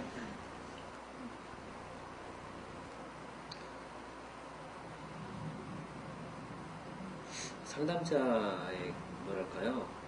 그 건강한 상담자 요즘 말씀을 들으면서 건강한 상담자가 상담도 잘하겠구나라는 생각이 한편으로 들었는데요. 네, 좋은 말씀하신 내용처럼 이렇게 사실은 끊임없이 이제 초보 상담자가 느끼는 부분이기도 하고 상담을 할 기회가 있어 상담을 하고 과연 이게 많이 끊임없이 이제 의심하고 스스로를 자책하고 이렇게 많이 하는데 물론 이제 꾸준히 이렇게 배워가는 상황 또 새로운 어떤 이론이나 어떤 그런 노하우들을 슈퍼비전을 받으면서 지속적으로 연구 개발해야 되는 부분들을 일단 열어놓되 말씀하신 것처럼 뭐랄까요 잘할 수 있다라는 자신감을 갖고 있어야 약간 건강한 상담자가 될 수 있을 거라는 생각을 해요. 그래 근데 희망사항이죠. 이렇게 부족하지만 그래도 최선을 했으니까 최선을 하고 있으니까 그 최선을 계속적으로 갖고 가다 보면 동시에 배우면서 익히면서 또 슈퍼비전을 받아가면서 가다 보면 좋은 상담자가 될 것이라는 그 희망, 상담자 희망을 잃지 않고 있어야 또 건강한 상담자, 또 씩씩한 상담자가 될 것 같다라는 생각이 들었습니다. 네. 제가 이제 강의 때 많이 이제 추천하는 도서 중에 건강한 상담자만이 남을 도울 수 있다. 이 책을 많이 이렇게 추천을 해요. 그 책 제목이 말하듯이 건강한 상담자가 되어야 된다. 그래야 남을 잘 도울 수 있다. 이게 스코볼트라고 하는 학자가 쓴 책이고, 지금 이화여대에 계신 유성경 교수님을 비롯한 몇 분의 교수님들이 번역하신 책인데, 뭐 상담자 발달에 대해서 상당히 좋은 정보들을 제공해주고 있고, 특히 이제 상담자의 심리적 건강을 이제 유지하기 위해서 혹은 회복하기 위해서 어떤 것을 해야 될 것이냐라는 것에 대한 좋은 아이디어들을 제공해주고 있습니다. 우리가 내담자들을 건강하게 만들려고 하는데, 그러려면 일단 우리 자신이 건강해지는 경험들을 해볼 필요가 있고, 그럴 수 있을 때 내담자에게도 정말 우리의 건강성을 기초로 해갖고 내담자를 건강하게 만들어갈 수 있을 것 같아요. 물론 뭐 그렇다고 해서 우리가 완벽한 건강한 사람이 될 수 있냐? 그건 물론 아닙니다.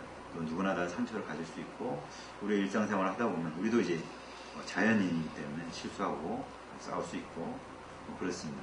제가 오늘 이제 전북대 일이 있어서 갔었는데, 거기서 지금 우리 학부 상담학과 졸업한 친구들 중에 심리학과 지금 임상 쪽 전공하고 있는 두 여학생들을 만나서 같이 식사하면서 얘기를 했었어요. 그러면서 이제 한 여학생이 이제 결혼을 해서 지금 이제 신혼의 달콤한 꿈이 아니라 지지고 볶는 거, 또 시댁과의 관계 어려움, 뭐 이런 얘기들을 같이 했었는데, 뭐 그러면서 한 명은 이제 아직 결혼 안 했어요. 그래서 내가 그 결혼하는 친구 얘기가, 내가 이 언니랑 다니면서 결혼에 대한 꿈이 하신다고 얘기를 했었는데, 그러면서 그 결혼한 친구 얘기가 자기가 이제 상담자고 이런 문제를 상담하는 사람인데 내 자신의 문제가 이렇게 어렵고 힘들다라는 얘기들을 이제 했어요. 그러면서 이제 저도 이제 제 사례 얘기를 했는데, 나도 옛날에 뭐 지금은 좀 잘 살고 있지만 나도 못 살아. 이혼해. 막 이제 내가 이 사람과 결혼했지. 이런 시절이 있었고, 우리 집사람도, 제 아내도 이 상담자를 남편으로 두는 삶이 얼마나 힘들지 않느냐. 자기가 이 누구 상담자랑 결혼하겠다는 여자 있으면 도시락 싸고 다니면서 알리겠다. 이렇게 얘기한 적도 있었다고 했습니다. 그러니까 교수님이 그러시냐고 얘기도 했는데, 상담자도 힘들고 어려운 시절, 그런 있고, 뭐 상담자 분들 중에도 이렇게 결혼 생활이 순탄치 않은 이혼하시는 분도 있고, 재혼하시고, 뭐 지금도 힘든 삶을 사시는 분도 있습니다. 우리가 이쪽에 전문가이긴 하지만, 그러나 우리도 당연히 힘든, 그래서 정신적으로 어려운 거, 어떻게 보면 정신적으로 건강하지 않은 상태 될 수도 있어요. 제가 아는 분들 중에는 이 임상 쪽 공부하시는 분들 중에 계속 정신, 우리 상담의 전문가이시긴 한데, 저희도 뭐 필요할 때 이 항우울제 약을 스스로, 뭐 그쪽에서 이제 임상 쪽에서 또 이제 자기가 관리를 하니까, 필요할 때 이렇게 먹는다 이런 말씀을 하시더라고요. 그러니까 우리의 인간의 한계상 우리도 그런 부족한 부분들이 분명히 있습니다. 완전히 건강하게 만들 수는 없어요. 그렇지만 우리가, 적어도 나는 어떤 상태에 있다 하는 것을 내가 알고, 그것을 다루기 위해서 개인적으로 혹은 집단적으로 혹은 전문가의 도움을 받으면서 다루는 과정 속에 내가 있다면, 적어도 그걸 모르거나 혹은 알면서도 대처하지 않는 사람들보다는 건강하게 그것을 다루고 있는 것이라고 볼 수 있고, 그렇게 하고 있어야 내가 다른 나를 찾아오는 내담자들에게도 건강하게 상담할 수 있다, 이렇게 말할 수 있을 것 같습니다. 예, 자, 우리가 이제 지난번 계속 우리가 상담 사례는 본격적으로 하지 못하고 이제 상당히 일반에 대한 이야기를 많이 하면서 진행했는데, 제가 지금도 벌써 8시 반이 다 됐습니다. 그 사례에 대해서 지금 이제 56회 정도까지 나가는데, 혹시 읽으신 사례들 중에서, 회기 중에서 다루고 싶은 회기가 있다면 하면 좋을 텐데, 혹시 지금 참여하시는 분들 중에 이 회기를 좀 읽어보고 이 회기에 대한 문제를 좀 다뤘으면 좋겠다 라고 생각되시는 게 있으면 한번 말씀을 해줄 수 있을까요?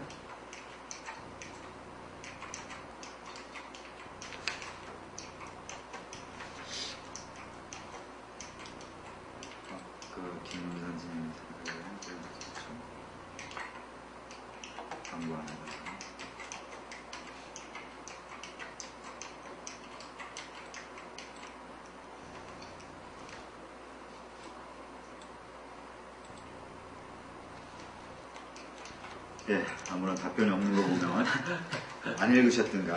잘 알겠습니다. 출석 부르겠습니다. 자, 준비하시고.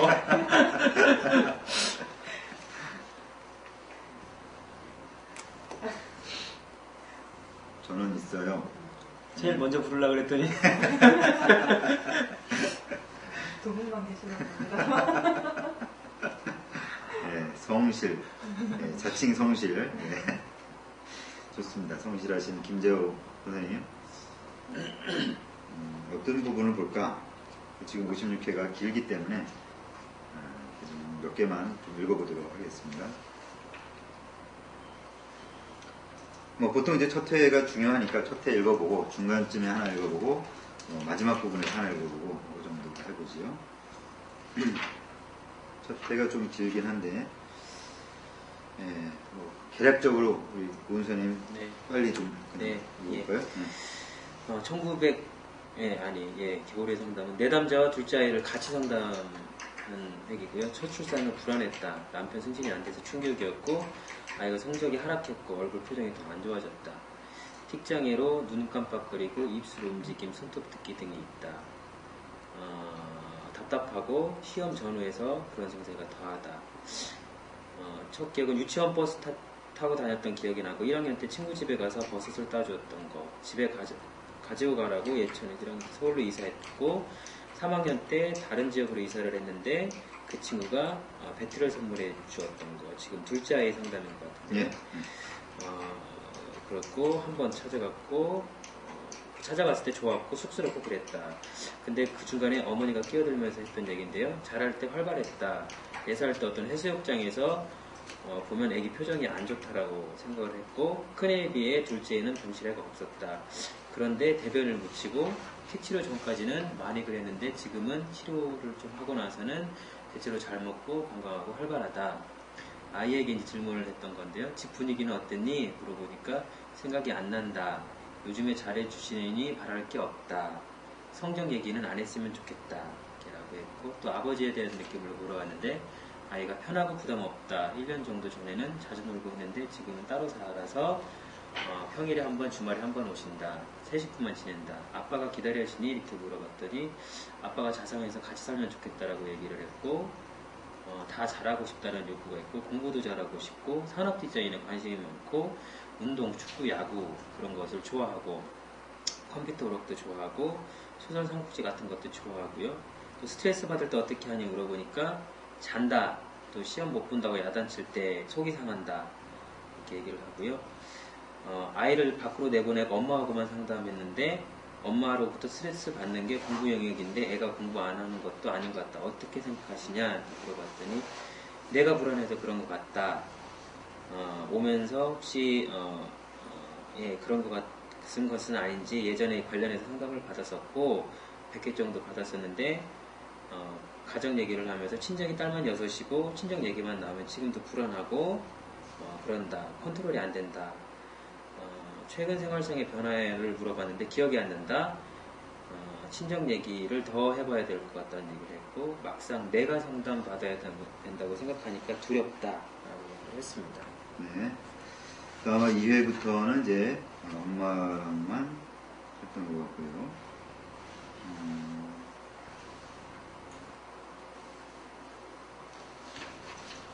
네, 각각에 있는 거를 잠깐씩 보면 2회 때 보면 또 80쪽 중간에 보면 이복 오빠, 그러니까 아까 이제 가게도에서 봤던 그 아버지가 아마 첫째 부인과는 그 오빠 얘기하는 것 같아요.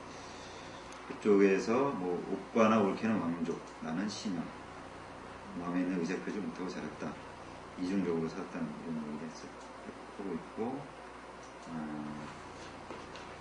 엄마가 딸 6을 낳았는데 막내는 아버지가 다른 것 같다. 하나, 둘, 셋, 넷, 딸, 6. 지금 아마 살아있는 6명을 말하는 것 같아요. 그 아래는 3명 더 있었는데, 어쨌든.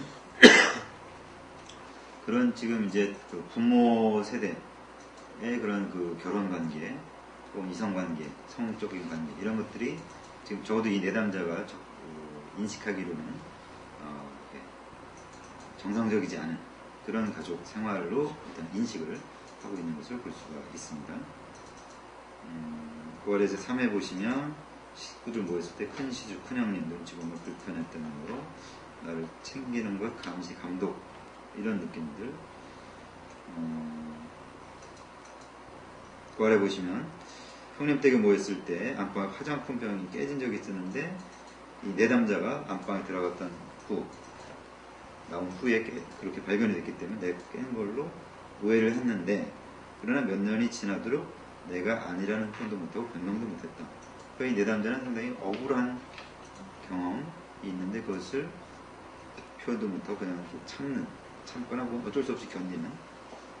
그러니까 그 위에서 2회 때 보았던 이복 오빠 집에서 봤던 그 경험들이 계속 반복되고 있는 것으로 보여집니다. 눈치 보는 거. 그래도 계속 눈치 본다. 이런 얘기를 하고 있죠. 네, 그래서 이 내담자가 지금 가장 불편해하고 있는 게 그런 부분인 것 같아요. 그 어렸을 적에는 아버지의 눈치를 많이 봤고 청소년기 때에는 그 이복 오빠하고 언니들이 노예처럼 살면서 또 눈치를 되게 많이 받고 그리고 커서는 이제 주변 그런 시댁, 친정, 직장 모든 사람의 눈치를 보면서 불편하고 있는 것 같아요. 거기서 이야기하는 걸 보면은 시댁보다도 친정이 오히려 더 반대로 친정보다도 오히려 시댁이 더 편하다는 말도 하기도 한 것 같고. 네, 4회 때 첫 부분에서 나옵니다. 네. 그리고 보면 그런 것 때문에 아마 그 상담자 눈치도 보는 것 같고요. 그래서 항상 모든 매사에 억울함도 있고 소극적이기도 하고 이런 것들 가지고 있는데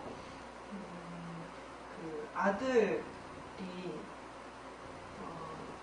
좀 내세우고 싶은 마음에 좀 아들한테 많이 집착을 하는 것 같습니다. 네. 네. 지금 이제 그 사회로 넘어가서 보시면 사회에 이제 친정 엄마가 보기 싫다 이런 표현을 하고 있는데 그 앞에 보시면 시댁과 친정이 한 동네인데 친정 들릴 일이 심란한 것 같다. 이렇게 친정 엄마가 싫어하는지도 모르고 친정 엄마한테 잘했다. 친정 엄마를 싫어하는 마음이 자기한테 정말 있는데 그것도 자기가 의식하지 못하고 그냥 친정 엄마한테 잘해줬었다 라고 하는 얘기를 하고 있어요. 맨 아래 보시면 작은 애 낳고 조금 회복됐다 그러면서 이제 지금 남한에서 얘기했던 아들이라 당당하다. 이제 이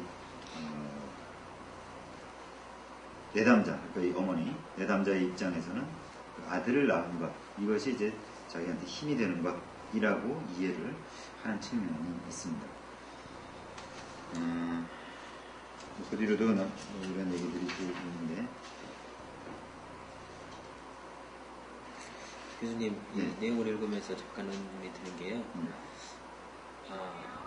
아까 이제 남한한 선생님이 처음에 아까 좀 전에 내담자가 뭐랄까요 협조를 잘 안 할 경우에 이렇게 효과가 줄어든다는 표현을 했는데 그거 관련해서도 이제 이렇게 관련된 내용인데요. 내담자가 이제 아까 그 어머니를 이렇게 죽이는 걸 처음에 아예 동생들을 죽이는 걸 봤다 그랬잖아요. 그것도 이제 사실은 그게 정확한 기억인지 혹은 정말 그 사실을 얘기를 하는 건지라는 아까 의문이 처음에 사실은 들었고요. 여기를 이렇게 보면 친정 엄마가 싫어하는지도 모르고 친정 엄마한테 잘했다 이렇게 표현을 하는데 친정 엄마가 이제 친자식을 싫어하는 거잖아요. 아니, 그거 친정 엄마를 싫어하는지도 모르고 이렇게 친정 엄마가 나를 아니라 이렇게 내가 친정 엄마를 싫어하는지도 모르고 그 말로 싫어하는데 그렇군요. 지금 그 이제 엄마 아이를 죽인 내용 91페이지 11회 네. 아래쪽에 나오는데요.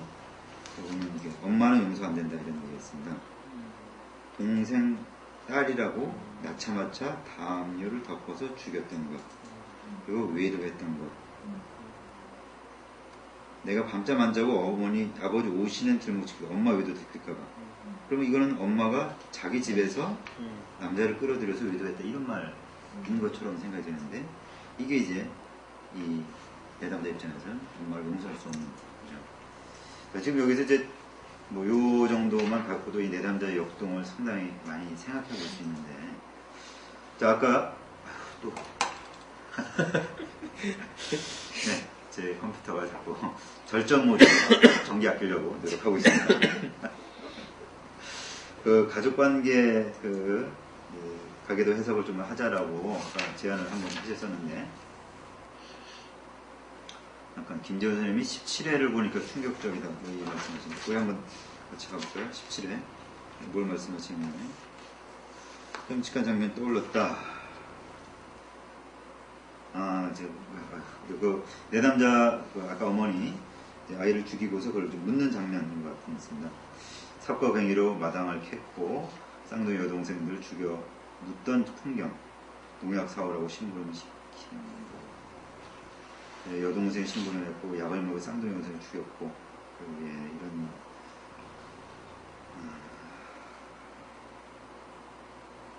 그런 얘기가 있네요. 약간 이런 이제 정말 충격적인 사건들을 이 내담자가 했습니다. 자, 지금 이제 그 가계도 한번 다시 볼까요? 자, 84쪽 가계도를 보시면 남편과 이 내담자, 지금 어머니 말입니다. 그 가족의 구성원들을 보시면 이복 형제들 말고 지금 이제 이 내담자의 친어머니가 낳은 딸들이 현재 생존 6명, 사망 6명 해서 9명의 딸을 낳습니다. 그리고 내담자가 의심하기로는 자기 동생들 중에 아마 누구는 다른 아버지의 아이인 것처럼 일단 인식을 하고 있고요. 어쨌든 정확히는 모르겠습니다만, 어쨌든 그렇게 해서 우리 한국 사회에서 딸을 이렇게 지속적으로 낳는다라고 하는 것은 그 부모 입장에서, 특히 어머니 입장에서 상당히 그 시댁 내에서 혹은 자기 스스로 자기 위치를 갖기 어려운 그런 일이라고 볼 수 있죠. 그러니까 이렇게 딸을 계속 낳는 이유는 아들을 낳기 위해서죠. 아들이 한 명이라도 있어야 대를 잇거나 혹은 자기 위치를 차지하거나 또 다른 어떤 의지할 수 있는 곳이 되거나. 근데 그것을 일단 이 내담자의 어머니는 실패한 것이다라고 볼 수 있습니다. 외도를 왜 했는지는 잘 모르겠습니다만, 어떤 면에서는 이 아버지가, 그러니까 자기 남편이 남자아이를 낳을 수 있는 씨를 갖지 못하다 이렇게 생각하면 다른 남자 씨를 빌려서라도 내가 아들을 낳고 싶은 욕구가 혹시 있지 않았을까 이렇게도 우리가 추정할 수 있는 부분이 있을 것이고, 그래서 이제 이 7번째 딸, 그 다음에 이제 또 쌍둥이 딸, 두 딸을 죽였는데, 왜 그랬을까?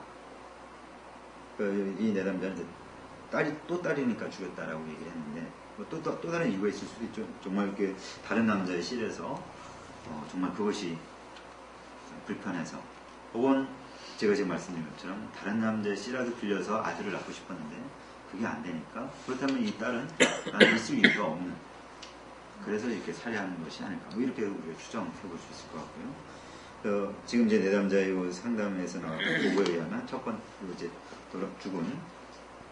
번째로 죽은 딸은 베개로 죽였고 두 번째 딸은 농약으로 죽였고 이런 셈이 되는 거죠. 그러니까 그거를 본 내담자라고 한다면 사실 엄마에 대해서 이제 어떤 느낌을 가질까? 그래서 지금 중간에 엄마를 내가 참 이렇게 싫어한다. 근데 그것도 모르고 내가 이렇게 잘해줬었다. 지금은 엄마한테 보기 싫고, 중간에 어디 보니까 뭐였죠? 본인도 그렇게 죽임을 당할까봐. 그러니까 그런 부분이 있을 것 같아요. 중간에 여기 어딘가 표현 중에 옳게에 대한 마음이 저는 많이 올라왔었는데 지금 엄마에 대한 그 싫어하는 마음이 많이 올라온다, 이런 표현이 있습니다. 그러니까 이 엄마에 대해서 사실 그런 분노의 마음, 그런 태도와 함께 나도 저렇게 엄마에 의해서 죽임을 당할 위험, 그 있지 않은 그런 이제 마음이 있을 것 같고, 그래서 이 내담자가 엄마한테 잘해줬다고 했는데 이게 엄마를 좋아해서 잘해준 것이라기보다는 내가 살아남기 위해서 그렇게 어쩔 수 없는 생존을 위해서 이렇게 했던 것이 아닐까 이렇게 생각할 수 있을 것 같아요. 거기에서 우리가 아까 이제 이 내담자 보고 했던 이복 오빠한테도 눈치 보고 또 누구한테도 눈치 보고 이랬던 것이 바로 이 엄마를 대하는 어린 시절부터 그 엄마의 눈치를 봐야 하는, 그리고 그것이 두려움과 이 생존의 문제가 걸리는 문제에 그런 극심한 불안을 가지고 엄마를 대했어야 하는 이 내담자 심정이라는 것으로 우리가 이 내담자의 마음을 좀 이해해 볼 필요가 있을 것 같아요. 그리고 또 다른 또 한 가지 측면, 아까 이제 아들을 낳고서 자기가 이렇게 좀 당당해졌다고 그랬던데요. 뭐 그런 이제 막 얘기를 했는데, 그걸 자기 엄마랑 비교해 보면 엄마는 못한 일을 자기는 하는 거야. 그냥 뭐 이 핵가족 내에서 아들을 낳았다는 것, 그것도 물론 뿌듯한 일이고 좋은 일이겠지만, 사실 그 엄마라고 하는 존재에 대해서 지금까지 계속 그런 눈치 보고 힘들어하고 뭐 싫어하고 분노하고 뭐 이런 여러 가지 복합적인 감정이 있었는데, 나는 내가 엄마가 하지 못했던 일을 해서 엄마를 어떻게 보면 눌렀다고, 뭐 어쨌든 그런 심리가 요 아들에 대한 느낌에 이렇게 그 배경으로 깔려 있는 것으로 이해할 수 있을 것 같다. 뭐 이런 생각이 듭니다. 예, 지금 여기 정선생님이 나도 언젠가 죽을 수 있겠다 그래서 엄마한테 잘해달라는 생각을 했을 것 같고, 예, 제가 아까 말씀드린 것 같은 생각을 해주셨고요. 그 다음에 성장하면서 다른 엄마들과 비교가 가능하면서 많이 힘들었을 것 같다. 예. 사실 이 엄마라고 하는 존재는 우리 인간 혹은 자녀에게 있어서 자기가 이렇게 기댈 버팀목이고, 뭐 최종적으로 자기가 어떻게 해도 받아들여줄 존재로서 있어야 되는 분이고, 혹은 뭐 내가 아무리 잘못해서도 이렇게 안아주고 아이고 내 새끼 하면서 토닥거릴 수 있는 존재로서 있어야 되는 그런 분인데, 지금 이 내담자에게서는 그렇지 않았던 거죠. 지금도 역시 그렇지 않은 것이고, 그러니까 이 내담자에게 자기가 딛고 설 땅이 없는 거예요. 그런 아주 극심한 불안이라는 것이 어린 시절부터 지금 나이가 42살이 될 때까지 30몇 년을 살아왔다. 그럼 이 내담자의 마음이 어떻겠어요? 그리고 이런 내담자가 엄마로 있는 가정, 이 남편은 어떤 삶을 살 것이고 이 아이들은 또 어떤 삶을 살 것인가 라고 할 때 그 불안이 이 내담자에게만 머무르지 않고 다른 그 가족들에게도 보여지고, 또 그 보여지는 엄마에게 반응하기 위해서는 이 가족들도 편안한 마음으로 있을 수가 없는 것이고, 당연히 그들도 불안한 마음으로 이 엄마를 대하는, 그래서 그게 일종의 정이 된다고 말할 수 있는 식으로 이 가족은 운영되고 있다라고 볼 수 있을 것 같습니다. 그래서 아들들에게 그런 생각이 그렇죠. 예. 근데 낮에 이제 다른 수행하고 이야기를 나눠보니까 옛날에는 그렇게 딸을 죽이는 일이 좀 흔했다고 이야기를 하시더라고요. 근데 나와서 딸이면은 그래서 바로 묻는다든지 이렇게 죽이는 일이 많이 있었다고, 그 시대에는. 그런가요? 정말로? 그게 또 굉장히 충격적이었는데. 저희 직장의 90%가 여자입니다. 많이 살아있는 거 보면 그렇지만. 요즘 여성들의 기 때문에 제가 눌려가지고. 그렇습니다. 뭐 지금 그 남한아 선생님이 하는 얘기는 저도 그렇게 많이 잘 들은 얘기는 아니에요. 그러니까 뭐 어느 지역에서 정말 남한 선호 사상이 너무 강한, 그럴 수도 있었겠는데, 뭐 그런 얘기를 아직 그렇게 잘 들어보지는 않았었습니다.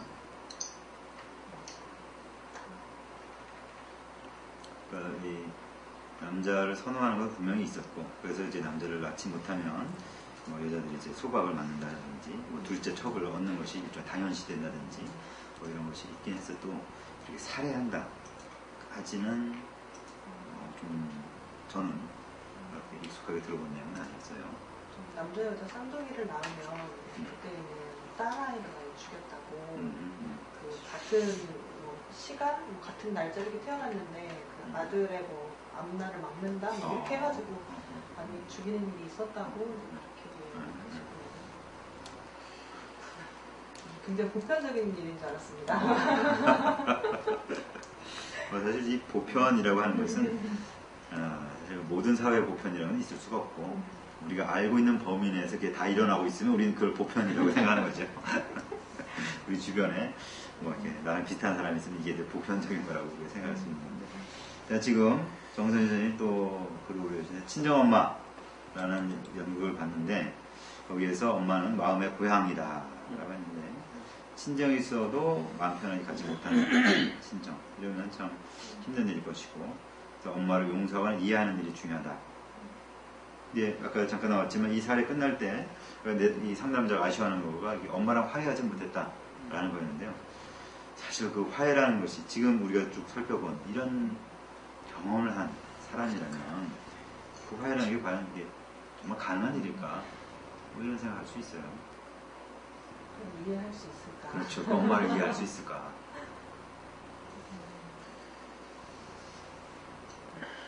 우리가 뭐 그냥 제3자의 입장에서 그냥 쉽게 이해해라, 화해해라 라고 말할 수 있을지 몰라도 정말 그 당사자가 그 경험 속에서 살아온 그 모습을 우리가 정말 그 관점에서 본다면 엄마는 도저히 뭐 인간도 아니고 있어서는 안 되는 존재고 정말 나에게 그 생존의 유혹을 줬던 존재고 그렇다면 뭐 정말 떠올리기도 싫은 그런 존재겠죠. 그래서 뭐 100회를 했고 뭐 200회를 해도 좀 정말 다루기도 힘든 그런 존재일 것이다 이렇게 생각할 수 있을 것 같아요. 예, 지금 정선생 선생님 역할 같은 것으로 억눌렸던 감동 혹은 감정이겠죠 표현이라 했다면 어땠을까요? 예, 그것도 뭐 우리가 이제 생각할 수 있는 방법 표현 중에 하나일 것이고 글쎄요 이 내담자 이 상담을 충분히 다 저도 뭐 읽어보지 못했기 때문에 어떻게 했는지는 모르겠습니다만 아마 뭐 이런 역할글 같은 것은 제가 알기로는 이 심흥식 선생님이 갖고 있는 접근 방법은 아닌 것 같아요. 역할글은 뭐 게시탈트나 소시오 드라마 뭐 이런 쪽에서 쓰고는 있는데 정신 역동 쪽에서는 그렇게 쓰고 있는 접근은 아닌 것 같습니다. 그 초반 부분에 좀 억눌렸던 감정을 표현이라도 했다라면 어떨까요 했는데 그 앞부분에 그 내담자가 그 엄마가 말을 하면서 좀 감정이 격해진다 그러나 좀 목소리도 커지고 막 말도 많아지고 하니까 약간 좀 상담자가 제가 보기에는 혹시 걱정을 한 건가 너무 고크됐다고 그런 게 아닌가 하고 그러니까 이 내담자 이 엄마가 너무 이렇게 과거 회상에 그렇게 되면 그것을 위험하게 상담자가 본 것이 아닌가. 예. 그럴 수 있습니다. 사실 그건 또 어떤 면에서는 필요한 상담자가 고려해야 될 사항일 수 있어요. 그러니까 내담자 속에 있는 것을 우리가 드러내서 해소를 해야 되겠다고 할 때에 무작정 일종의 파내는 것이 능사는 아니고 아까 제가 잠깐 내담자의 그 자아 강도, 준비 상태 뭐 이런 얘기를 잠깐 언급을 했었는데 그 정신역동 쪽에 정신분석 개념 중에 이제 방어기제라는 게 있잖아요. 우리는 방어기제라고 하는 것이 이제 좀 건강하지 않게 이 상황을 대처하는 좀 부정적인 의미로만 이해를 하고 있는데 사실 그렇지는 않습니다. 그러니까 물론 방어기제만 사용하고 방어기제가 심각해서 좀 적응적이지 못한 삶을 사는 그런 문제들이 있지만 원래 방어기제의 의미는 뭐냐면 우리의 자아 강도가 약하기 때문에 이 현실을 그대로 부딪혔다는 내가 완전히 상상 조각이 나고 무너져 내릴 것을 우리 무의식이 일종의 막아주는 거예요. 그래서 현실을 왜곡하기도 하고 이렇게 합리화시키기도 하고 뭐 전환 혹은 뭐 승화 뭐 등등 다른 방법을 해서 이 현실을 직시하지 않게끔 그래야 내가 그래도 이 삶을 꾸역꾸역 그래도 그럭저럭 살아갈 수 있기 때문에 일종의 내 삶을 유지시켜주는 긍정적인 기능을 하는 게 방어기제라고 할 수가 있어요. 그러니까 이 내담자가 지금 현재 상담자 보기에 얘는 이런 문제가 이렇게 깊이가 있어. 얘를 확 꺼내놓으면 이 사람이 그냥 삶 자체가 무너질 수도 있어요. 그러니까 아마도 상담자는 그걸 봤을 가능성이 있습니다. 이 내담자가 지금 엄마와 이 문제 이거 분명히 있어. 이거 해결해야 돼. 그런데 이거 다루기 시작하면 이게 본격적으로 나면 이 사람 삶 자체를 못 살 수도 있어요. 그 엄마에 대한 분노, 두려움 이런 것들이 한꺼번에 올라오고 이렇게 했을 때 이 사람이 그래도 지금 뭐 테니스도 치고 뭐 어쨌든 정상에서 좀 벗어날 수 있지만 어쨌든 가정주의로 살고 있는데 이거 자체 못하고 나 집을 뛰쳐나가고 정말 자살해버린다든지 이 위험성들이 있습니다. 그러니까 우리는 그 수위 조절이라는 상담자 또 나름대로 이 내담자의 어떤 현재 그 기능 수준을 보면서 해줄 필요가 있어요. 그래서 저는 이제 상담을 내담자들 상담할 때 상담하다 보면 당신이 더욱 우울해질 수 있고 더 힘들어질 수 있다 이 얘기를 합니다. 실제로 그래도 많이 와서 울고 막 그러다 보면 이전에는 조금 눌러놨었고 부인했었고 회피했었기 때문에 문제없는 것처럼 그럭저럭 살아왔었거든. 상담하다 보면 그게 이제 올라오고 드러내고 이렇게 표현하다 보면 전에는 괜찮았던 것 같은 게 더 그래서 이제 삶에서 더 다운이 되는 그런 경험들을 합니다. 뭐 그게 이제 일종의 상담 과정 필요한 것이긴 한데 그거가 무작정 일어나게끔 해서는 안 된다는 거죠. 그리고 상담이 끝날 때는 그러니까 세션 종료할 때는 그 부분에 대해서 좀 마음을 잘 추스리고 난 다음에 상담을 나갈 수 있도록. 그래서 어쨌든 나가면 또 삶을 살아야 되니까 그거를 우리에서 고려, 배려, 혹은 이렇게 준시켜주는 것들이 필요한 부분이라고 봅니다. 네, 지금 정성현 선생님 자아를 보호하기 위해서 무의식적으로 발현하는 것 네, 방어기제에 대해서 언급하시는 것 같습니다. 더 큰 맥락에서 내담자를 이해하자 네, 그런 발견하셨다고 얘기해 주셨고요. 예, 오늘도 이렇게 즐겁게 얘기하다 보니까 50분이 다 됐는데 우리 맨 마지막 부분에 있는 그 이후 부분 잠깐 보겠습니다. 104쪽에 있는 네, 우리가 오늘 충분히 보지 못했지만 어쨌든 한 60회가량의 상담을 했습니다. 그래서 상담자가 상담을 준비하고 나서 쓴 글을 보시면 막연한 불안의 근원이 명확히 잡혀가자 내담자의 불안 정도도 낮아졌고 자연스럽게 자녀들에 대한 불안도 줄어들었고 아이들도 자기 생활 관리를 잘 해주었다.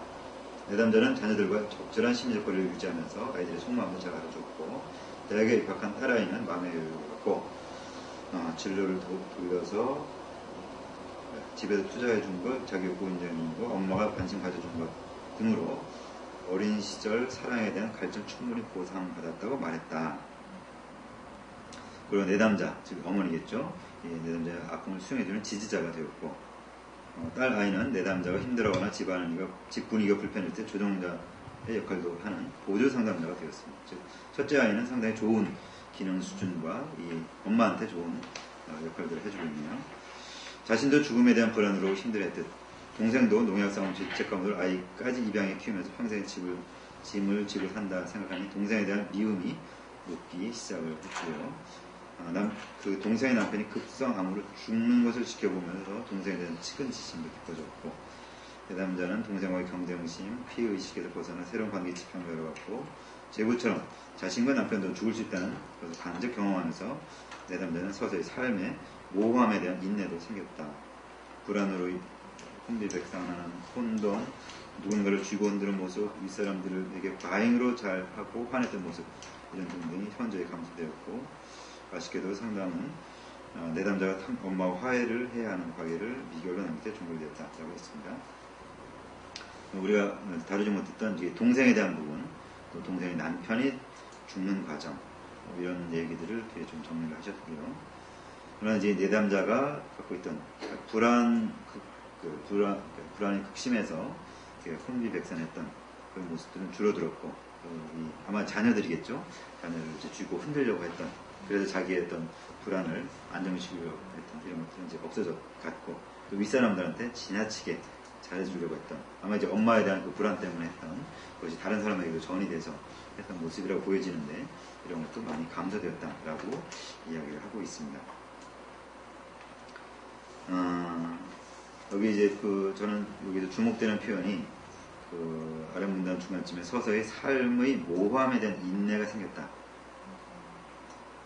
사실 우리의 삶이라는 것은 안정되어 있지 못하지요.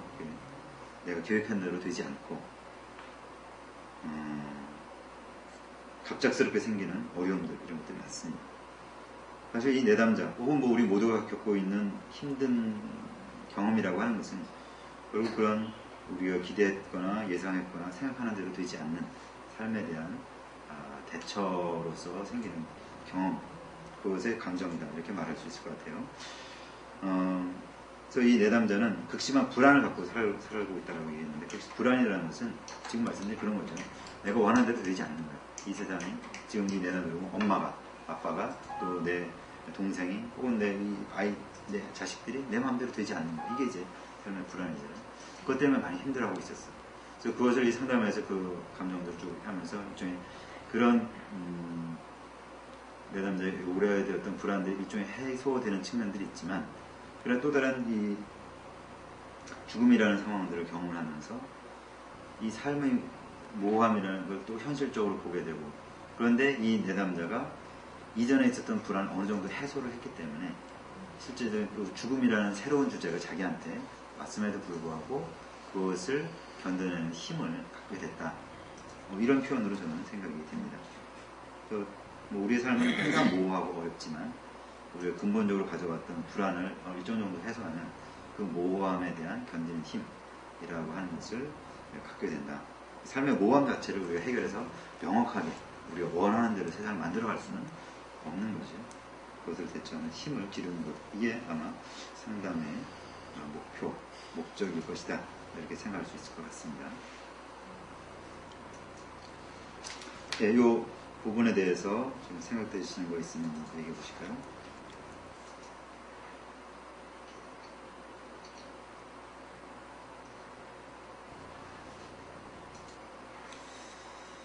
그 이유 내용 중에서 이제 어떤 키워드라고 할까요? 상당히 이분의 내담자의 어떤 중심, 이제 불안이라는 거잖아요.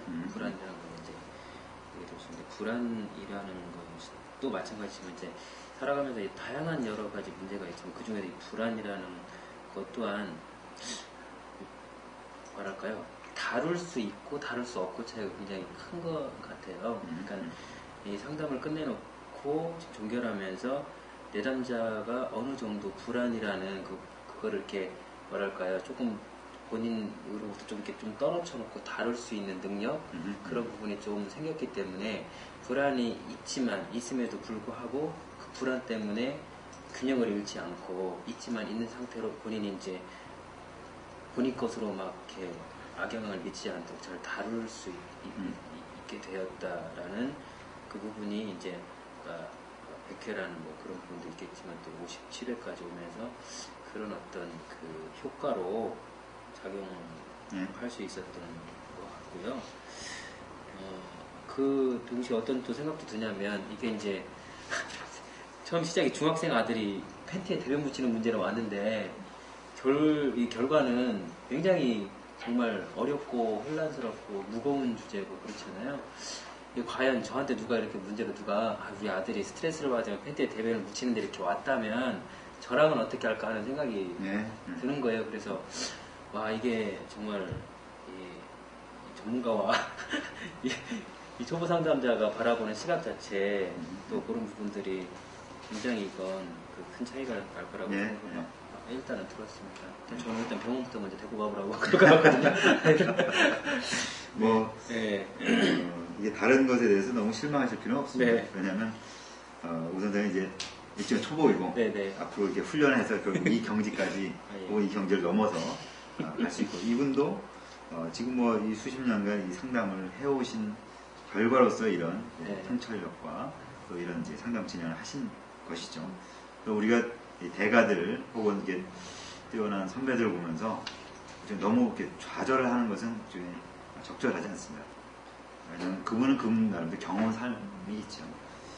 뭐 저도 이제 그런 경험을 했던 적이 있는데, 전에 이제 제 지도 교수님 김경 교수님이 제가 막 힘들어하면서 나 상담 못하겠다 뭐 이런 얘기 했을 때 저한테 하셨던 질문 중에 하나가, 지금 그 교수로 계셨던 박성수 선생님이나 뭐 본인이나 또 다른 교수님들이 네 때에는 어땠을 것 같으냐 물어보시더라고요.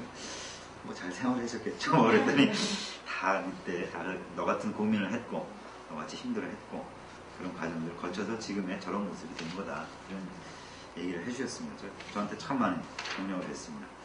우리가 초보 상담자 때 우리가 갖고 있는 한계, 부정보 당연히 있고, 그게 없으면 초보가 아니겠죠. 근데 그것에 이제 절망하지 않고 계속 이 상담을 내가 아끼고 사랑하고 계속 하려고 노력하고 그 과정을 쭉 밟아나가면 나도 이제 저런 모습이 된다라고 하는 마음을 우리가 가지면 된다 이렇게 생각이 듭니다. 예, 우리 남은환 선생님도 정리 멘트 한마디 좀 하실까요? 네, 저도 이번 회계 보면서 어떤 상담의 이 제목과는 다르게 굉장히 많이 다른 그런 내용들이 전개가 된 것 같아요. 네. 과정을 보면서 어떤 이렇게 흐름이 있구나, 음악이나 멜로디처럼 상담의 그런 흐름이 이렇게 굉장히 자연스럽고 그 문제의 핵심을 쫓아서 흘러가는 걸 보고 나도 저렇게 될 수 있을까라는 생각을 많이 했는데 오늘 무엇보다 가장 많이 저한테 좀 도움이 됐던 이야기는 다른 사람을 생각하는 것처럼 나 스스로에게도 좀 감정이라든지 이런 것들 많이 찾아주고 또 인정해주고 칭찬해주고 뭐 이런 것들이 굉장히 많이 필요하겠구나 라는 부분들 참 좋은 시간이었던 것 같습니다. 네. 우리 같이 참여하시는 분들도 말씀을 해주시면 좋겠습니다.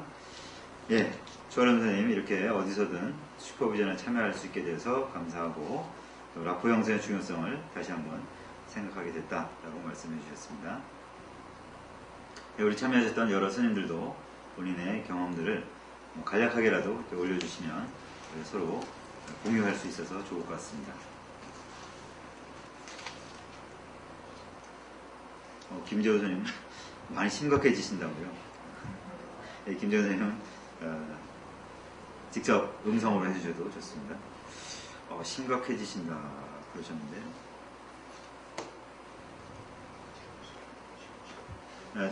좀 더 크게. 예, 그렇게.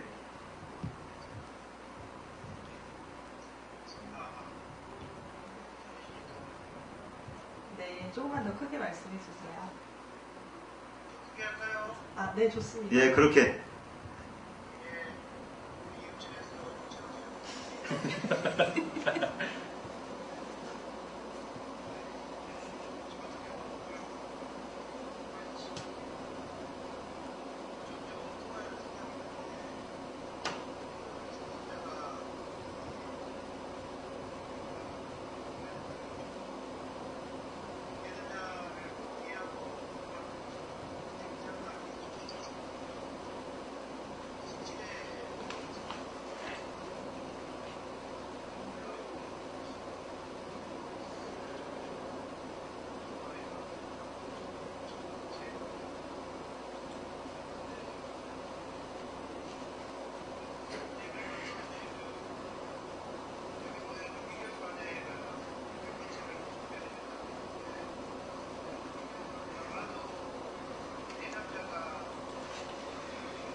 예, 고맙습니다. 네, 목소리가 좀 작아서 아마 지금 방송에는 잘 나가지 못하는 것 같습니다.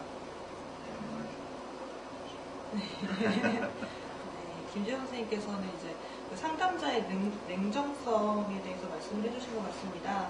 그 글로 읽는데도 분노의 마음이 막 드셨다고. 그래서 그 냉정성이 좀 필요한 것 같고, 그리고 또 이 미해결 과제로 엄마와의 관계가 남아있지만, 또 엄마를 이해하는 부분이 있지 않았을까라고 말씀해 주셨고, 또 살아가면서 좀 해결이 되는 부분이 있을 것 같다라고 말씀해 주신 것 같습니다. 맞나요? 예, 맞습니다. 예, 고맙습니다. 예, 냉정성. 사실 그 내담자들을 만나다 보면 내담자 얘기에 빠지다 보면 상담자도 같은 감명을 갖고 상담자의 마음이 많이 이제 동하는 경험을 하지요. 그래서 사실 뭐 그 한편으로는 우리가 필요한 부분이긴 하지만 또 한편으로는 그것으로 인해서 상담자 아까 제가 얘기했던 이제 객관성, 전문성을 잃어버릴 위험성도 있거든요.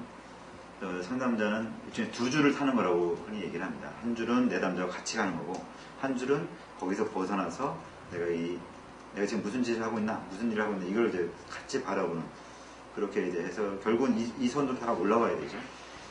상담을 끝내면 또 그 마음을 접어야 되는 거.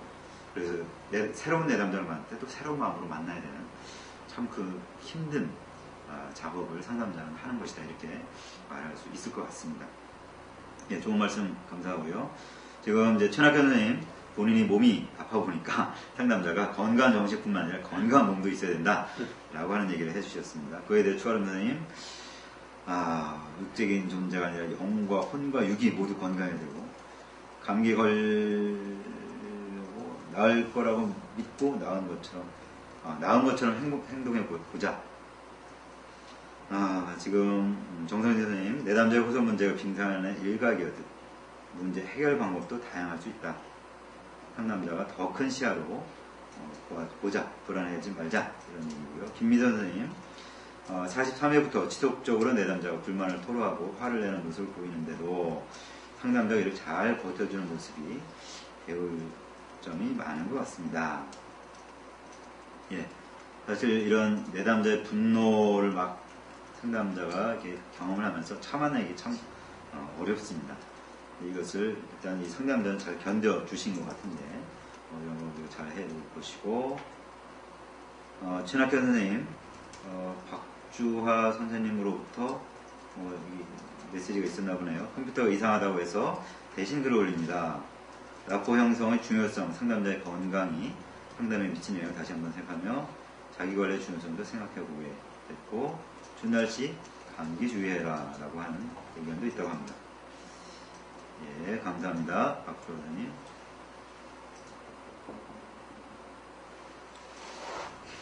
예, 오은수 선생님이 오늘 잘생겨 보인다고요. 예, 김재훈 선생님. 예. 오늘 제정신이 아니시군요. 밥을 안 먹어도, 예, 물론 밥을 드셔도 아마 잘생긴 것으로 보이실 겁니다. 예, 오늘도 여러분들 이렇게 적극적으로 관여해 주시고 참여해 주셔서 고맙습니다. 오늘 좋은 사례를 가지고서 또 저희가 여러 가지 이야기들을 잘 말할 수 있는 기회가 됐습니다. 참고로 이제 공지사항 하나 말씀드리겠습니다. 다음 주 화요일은 설 명절 연휴 바로 전날이기 때문에 우리가 이 상담 슈퍼비전을 하지 않도록 하겠습니다. 다음 주 한 주는 쉬고 그 다음 주에 2월 8일이 되죠. 2월 8일 날 저녁에 하도록 하겠습니다.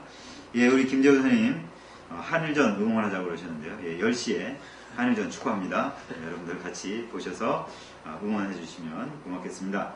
자, 그럼 오늘 25분? 10시 25분? 예, 10시 25분이랍니다. 예, 고맙습니다. 오늘 그러면 이것으로 우리 방송, 인터넷 방송을 통한 상담 슈퍼비전, 5번째였던가요? 4번째? 하나, 둘, 셋, 넷 번째입니다. 네, 4번째를 마치도록 하겠습니다. 다음 주 예습, 다음 주는 안 하고 그 다음 주에 할 것, 역시 이 책의 그 다음 번, 선배가 자기를 좋아한다는 망상적 사고를 보이는 대학생, 의 사례를 하도록 하겠습니다. 장 이름, 장수가 없는데 107페이지입니다. 107페이지. 장으로 말하면 4번째 장입니다. 4장이라고 할 수 있습니다. 네. 정정하겠습니다. 다섯 번째입니다. 5번째? 네. 5번째 회차로. 회차로. 네, 회차로 5회차입니다. 5회차일 것 같은데. 네네. 5회차. 이 이 방송을 직접 한 것은 4번째고 네네. 중간에 한번 저거를 예, 틀었기 때문에 예. 5번째 네네. 입니다. 네, 수고들 많으셨습니다. 이것을 마치도록 하겠습니다. 네, 짝짝짝.